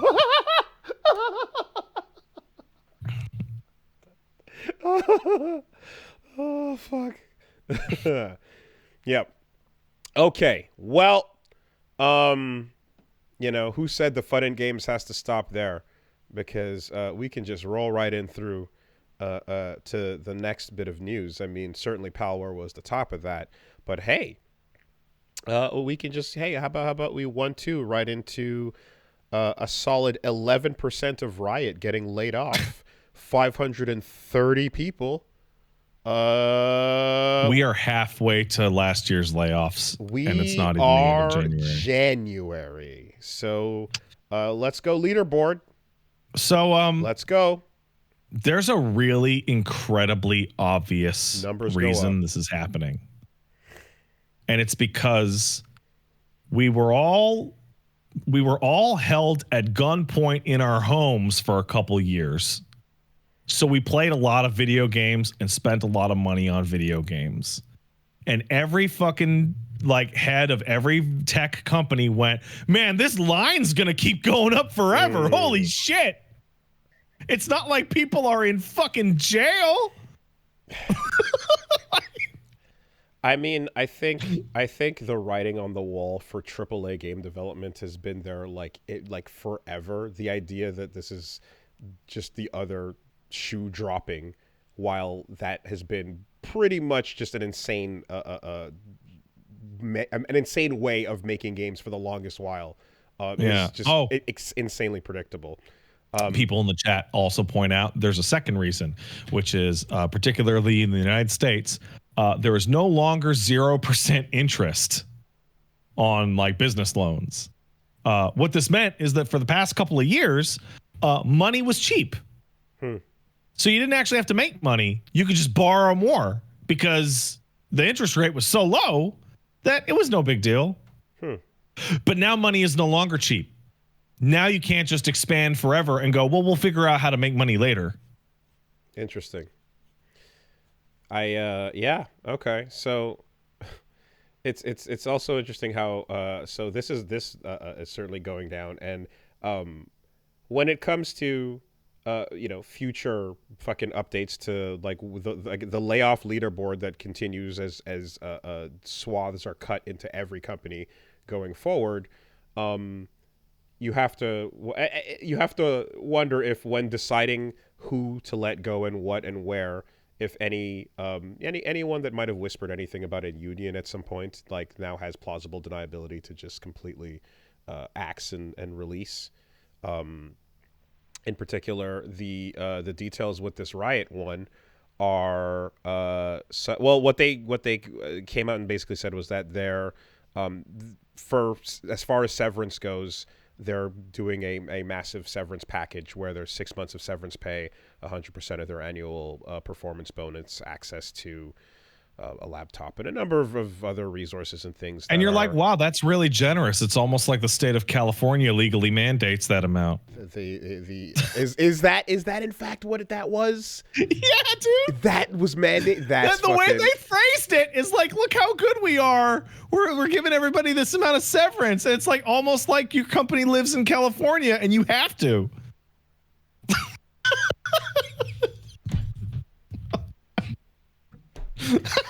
Oh, incredible. All right. You will continue to see the numbers go up as there has been I want to say an unbeaten combo of layoff stories every week in the air so far. Every single fucking week. There's also a gamer oriented part to this story. If all you gamers out there. Oh, am I incorrect? It's possible that I'm incorrect, that they are being more generous, but I don't really trust Riot, so I did not give them the benefit of the doubt. Maybe I should have. I see. So if you want some gamer news, Legend of Runeterra, the card game that Riot puts out, is disproportionately affected by these layoffs. They actually talk pretty bluntly that they have never made a fucking dime on Runeterra. It has literally always cost more to maintain and develop than it has ever made back. And it is kind of crazy because I've played a bunch of Runeterra. I know you dipped your toe. I dipped my toe. Did you do a week of unlocks? Did you unlock your boxes at the end of the week? I did a couple days, I think, tops. Okay, so here's the thing about Runeterra and the reason why it was so easy to recommend. It was a pretty good card game. And you could buy card packs, but nobody did because the weeklies and the dailies that you would do to get more cards at the end of the week and any random cards, but also tokens to get whatever card you want was very generous. It was very generous. Right, I remember you could get almost everything. It was so generous. I can't find anybody who's bought cards in that game. It's so generous that it doesn't make any money. It's proof you kind of can't sell a not scummy card game because it can't even support itself because it's not scummy enough. No, if you're selling the game, that you need to add new packs. It can't be free and also legit. Yeah. It needs to be free and scummy or paid and chill. And you can't have it be free but then have rates that are earnable, but convenience purchases where the free rate is basically like next to nothing, where it's disgusting. You need to hit a point at some point in progression in which you're like, oh, I'm losing because I didn't spend any money. And Runeterra never, ever felt that way. Dude, I wanted to go back into Runeterra last week, and I talked about the confusion there. And the confusion was about what cards are available. It was not as to whether or not I could get them. I had so much currency saved up over playing like off and on for a couple of months. I could have just purchased with the tokens and currency they had, just like 2 or 3 completely brand new decks of cards that I have nothing for, and just gotten right back in there and started playing again for free. Third option, be an IP that you've cared about since childhood. Yes, correct, Asuna. That's the other way that can work too. So when you said disproportionately affects Runeterra, I assumed it was because that 11% was that team. No, it's not entirely that team, but it got gutted. Like that, they are only going to work on the single player version of Runeterra going forward. So people, I was gonna say, Yu-Gi-Oh seems to be doing quite well, and people seem to be pretty happy with it. What are they doing that is, working? Is it like is Yu-Gi-Oh the base game free, and then you're buying booster packs in the same way, or is there like a maybe is there? I don't know anything about goddamn Yu-Gi-Oh. I'm now looking. I'm pointing. Okay. I saw someone in the chat go, Yu-Gi-Oh is scum as fuck. Oh my god! That answers Never mind, because I've had the rates blow. They are very unhappy. LOL. No, it sucks. I've had 2 people in real life go like, "Yo, Yu-Gi-Oh's pretty chill. Actually, you should really consider checking it out." To me, over the last month or so, and I was like, "Huh, I wonder what's up with that." Okay. Well, there you go. There it is. There it is. Instant. All right, perfect. It's Wooly, like the digital or collectible card game racket is so wild, because the game that I'm like, oh man, I really like playing that card game, and that's the only thing I ever heard about it. Dead. But the one that everyone in our chat is like, that game's scum as fuck. I'm so mad. It'll live forever. How's that Marvel Snap doing? Oh fuck! Marvel Snap's really smart, because you get tons and tons and tons and tons of cards for a long time, and then you hit a fucking brick wall, and you are like, it goes like every single day you unlock a new card for like 90 days, and then it's like, oh, maybe you'll get one new card this week, maybe. But the money is going into the cosmetic shit as well, right? With those like you can buy fucking cards. The card skins and shit that you were describing was okay. All right. Well. Yeah. Yeah. So that's going on there. But hey, there's always ways to recoup costs. For example, one might. Oh wait, hold on. I saw someone in the chat. Marvel Snap is also really bad right now. They nerf the new cards as soon as they can be attained by the free-to-play players. So they're only good if you bought them with cash. Oh, wow. Actual privilege. It's so gross. Paid privilege. And you can just say, no, it's a balance change. What's the big deal? That's what they do say. I've seen that, and I didn't realize that was happening. Oh, that's so disgusting. Like, now then they'll be like, well, the card's going out into the meta, and it's going to be more widely available, so we really need to give it another balance pass. That's so scummy. Yeah, just had to make some adjustments. Yeah, The health of the game. Well, anyway, all this to say that, you got to figure out how to recoup costs wherever you can.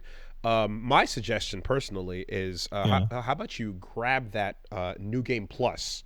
That's right. And just gut that shit right out of the base product, and drop it on the other side. DLC that some bitch. It's kind of incredible, because as a lifelong, well, the life of the series length fan of the Yakuza / Like a Dragon series, this is really fascinating, because this is actually proof that the series is now popular in North America, because this bullshit has been the case the whole time in Japan.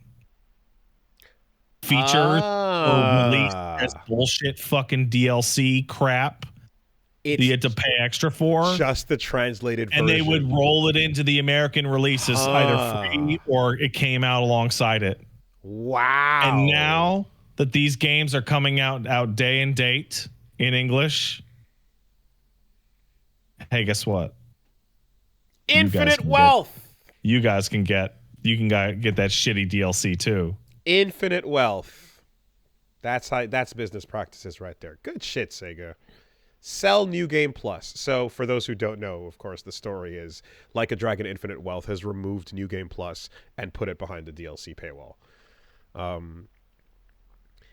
And this was happening in Japan on release previously for all the other titles. Didn't catch so that. So for example, people are asking for an example, right? I have a great example for you folks. This was 4 years ago. Here is a pushsquare.com article. Says Yakuza Like a Dragon new game, that'd be Yakuza 7, New Game Plus mode is paid DLC in Japan after being included for free in past titles. Same thing with the hard difficulty. Was post-game DLC that you paid for in Japan.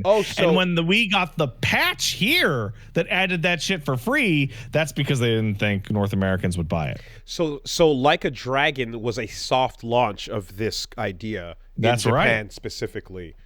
And then this is, hard launch internationally. Okay, there you go. Yeah, they tested the waters beforehand. And also, Lost Judgment had a fucking DLC fighting style. Oh my god. Well, yeah, okay. Because that is not even remotely surprising, because now Johnny's is getting a cut, right? Yeah. So you're getting into all kinds of like actual like further, like there's the Yakuza and then there's the Johnny's fucking thugs that need to get their pay too. Wow. Well, okay.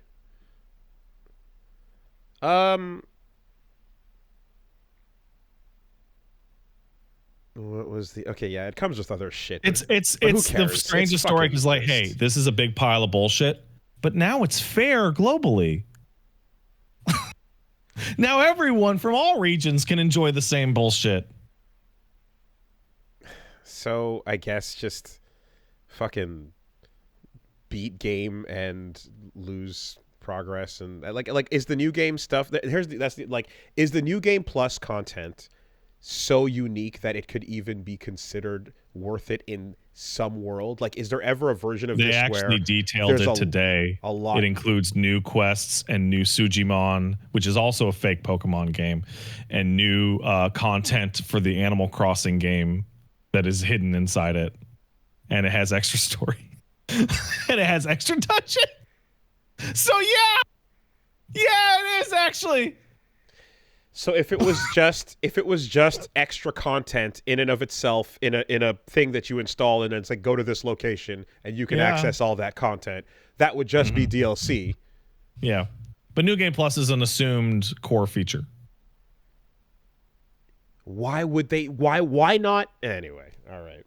Like, you don't have to intertwine those two things if you've actually got new content. You don't. There's no reason to make it infinite wealth. All right.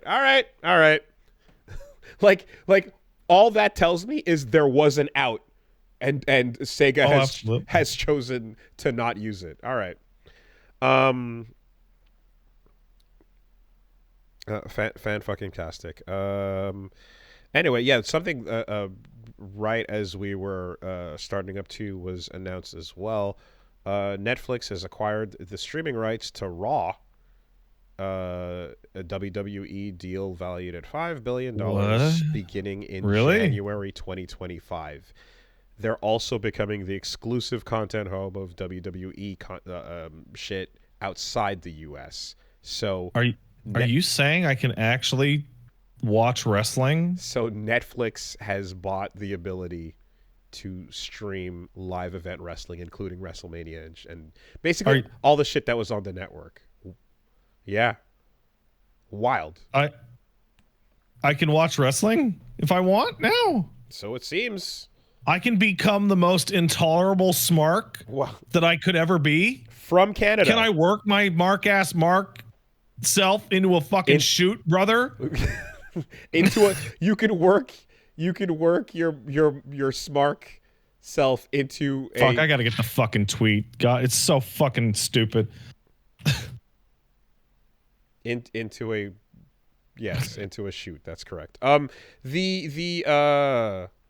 weird part too in particular is that like they're emphasizing the live elements. So I guess after the Chris Rock special that they did live or so, like they're trying to go that direction more. So like yeah, they're gonna have like actual things that you tune in on a particular time and dates, like WrestleMania and so on.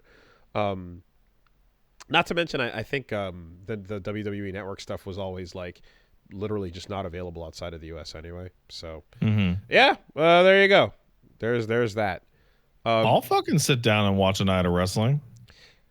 Well, it's just wild because it's like all of these things are making it just like, okay, so like we are kind of just returning to legacy TV in every single shape and Wooly, way. It's like Triple H knew that I had a baby, and he was like, that baby needs to be able to watch wrestling so he can grow up into a nice, well-adjusted man like his papa.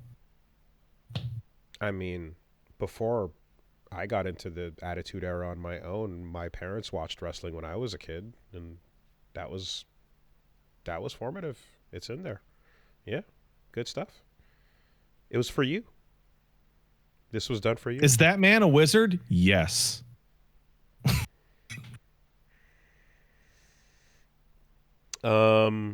My dad told me wrestling was fake early, and I was like, "Shut up! You don't know that. You don't know it's so like it wasn't like I learned that wrestling was fake, and then like I was like, oh, it's like Santa Claus. I was like, I fought it. I fought it for a long time. Oh man, no, my parents super believed it. Oh yeah, well, I mean, your parents believe a lot of fake shit.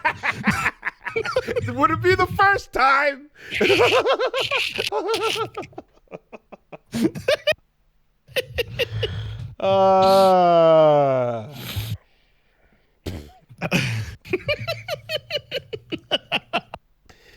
You know. Anyway. Hey. Take-Two has filed a trademark dispute because Remedy's new logo is too similar to the Rockstar logo. So like Sam Lake came out and was like, this shit is old as fuck. We already squashed this like 6 months ago. Oh, is that the case? That's not actually a thing? Okay. It's just an R. It doesn't look anything like it. And looking at that, it's like... Holy shit.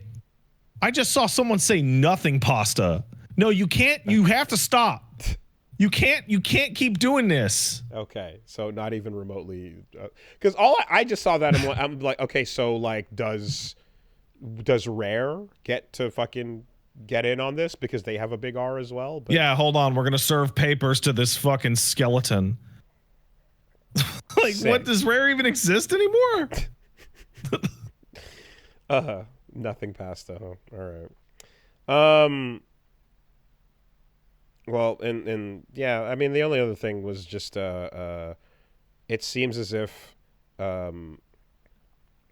speaking of Rockstar, T-Pain was doing some RP server stuff that he was streaming in the GTA 5 community, and he's had to stop because he's apparently in 6 working on stuff, but in doing that, he can't do RP anymore.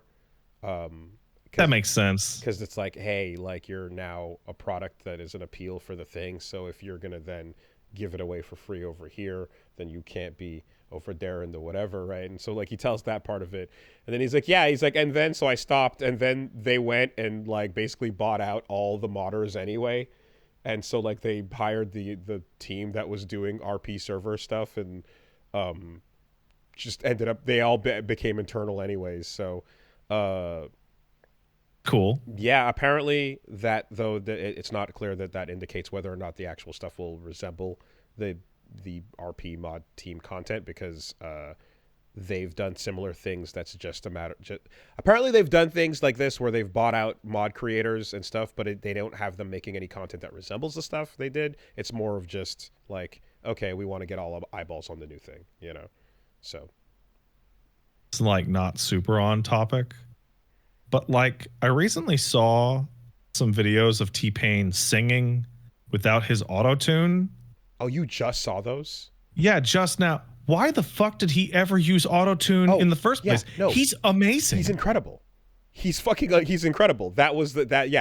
This moment has happened to many people many times with many T-Pain performances. He's really good. He was just going for a particular sound. He was using it like not the way that everyone derivative actually ends up using it to correct mistakes, but he was using it as a distinct thing for someone that knows how to fucking sing. You know? It's wild. Yeah, he wanted to. He felt like creating a unique sound, but you know, it's like a guy who wears a GIMP mask all day, taking it off and being the most handsome man in the world. And you're like, what the fuck were you wearing it for? Well, like you learn when you go to fucking art school and shit. Like you actually, one of the things they teach you about is like, hey, if you're gonna break the rules, you have to learn them first, and then you break them. You know, so you have a foundation to what you're doing, and then you can make a better overall thing because you still understand what makes this good. You know. So yeah, absolutely. I mean, fucking Ozzy just went like, "Yo, like your cover of War Pigs, best version of War Pigs I've ever seen." Yeah, you know, and that's again. There's a fucking feather in your fucking cap. Like, oh.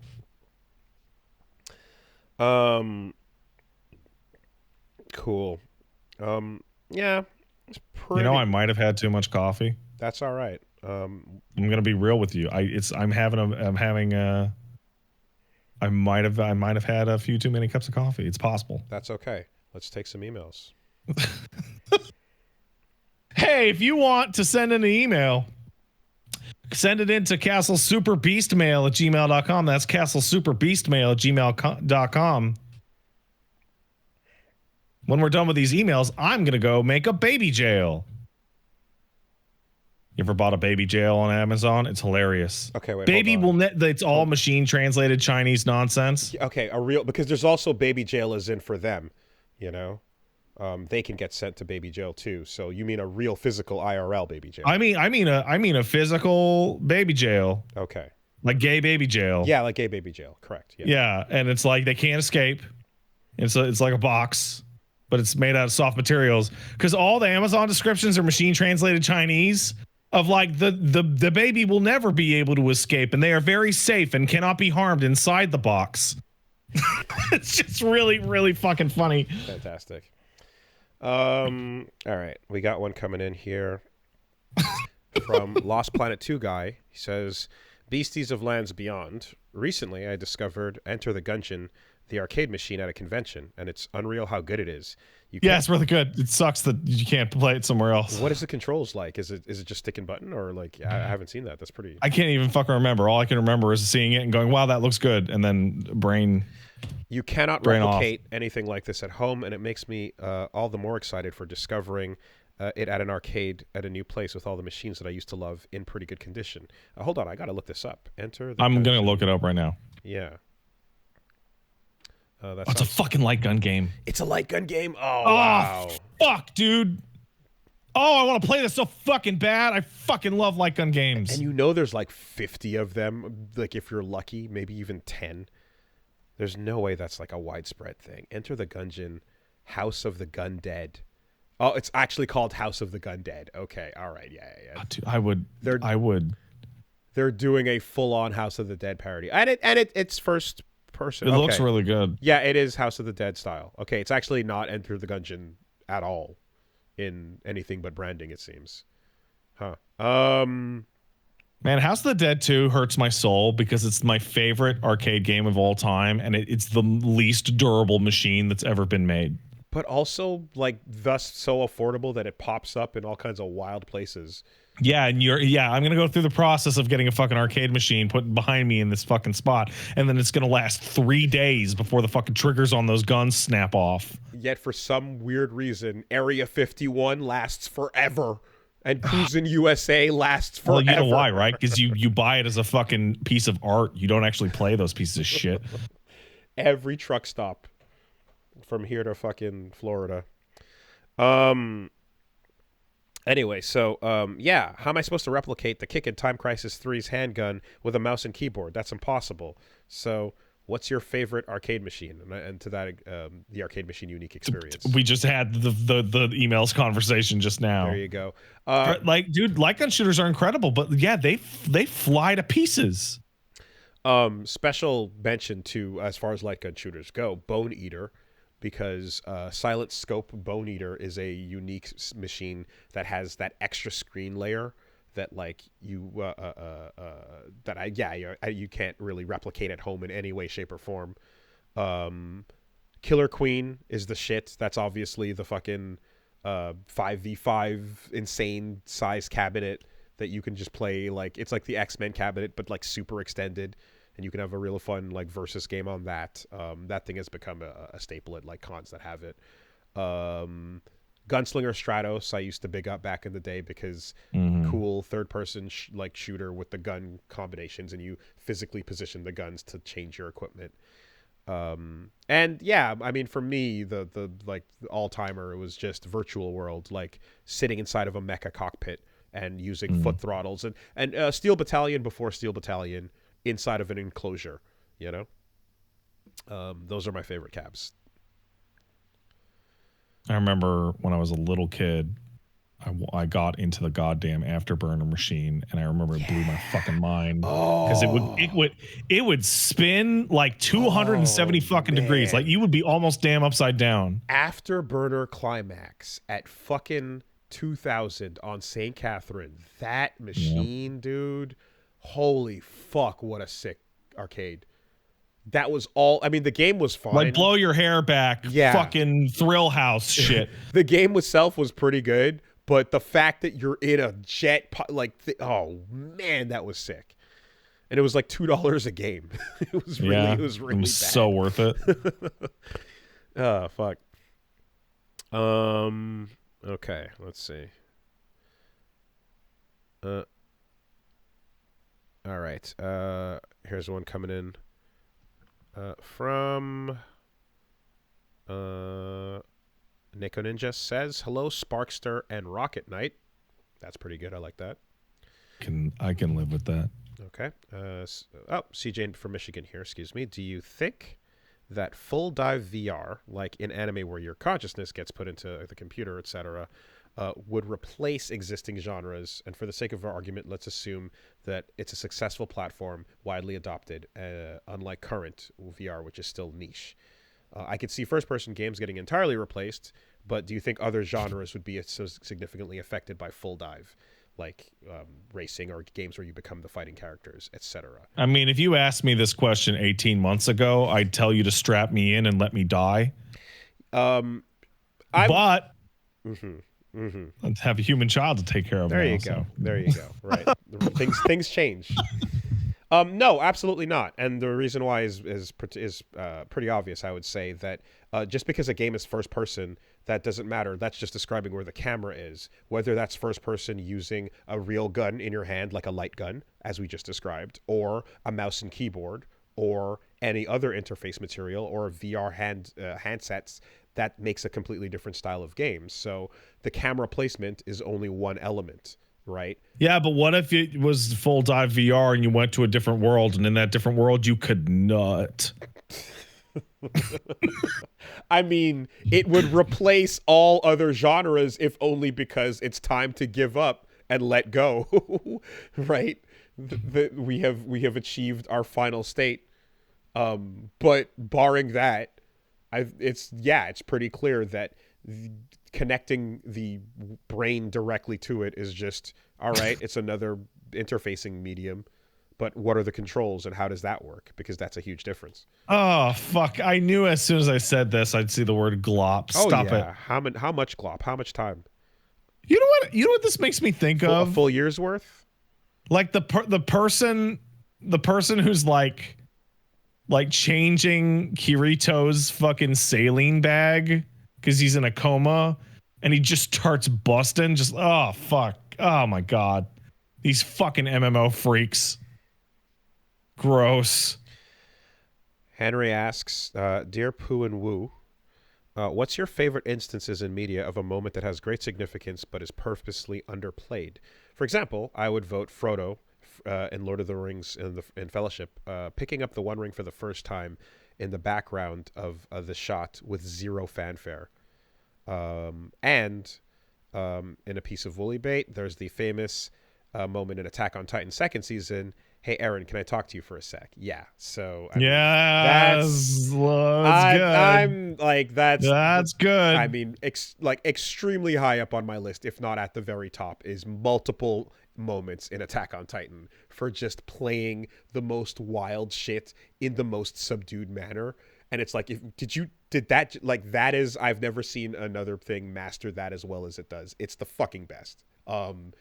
Not like barring that part of it from the conversation, I would say it's also why I really love the movie Children of Men, because of how it plays a bunch of shit like that. In the opening minutes of the movie, a fucking bomb goes off in the background of the scene, and just a terrorist attack occurs, and there's just kind of just very like almost like, hey, did you blase little pan past someone walking out of the blast holding their own severed arm, and it's so like, what where are we looking, what's going on? And it's like barely even noticeable, you know, and it's fucking insanity happening that is like, yeah, okay, that's over there anyway, moving to the next scene. Insane, and it does wonders for actually like making that movie hit, in my opinion. I was a big fan of the direction on the phrase "doesn't look like anything to me" from the sixth or seventh episode of Westworld. That's a good one. That's a good one. Because it's played totally flat. Yep. I don't think it even has a music stinger. I think it's all in your head. We've come very far from the movies that we grew up with in our childhoods, like having your sixth sense moments, right? Holy fuck, the twist.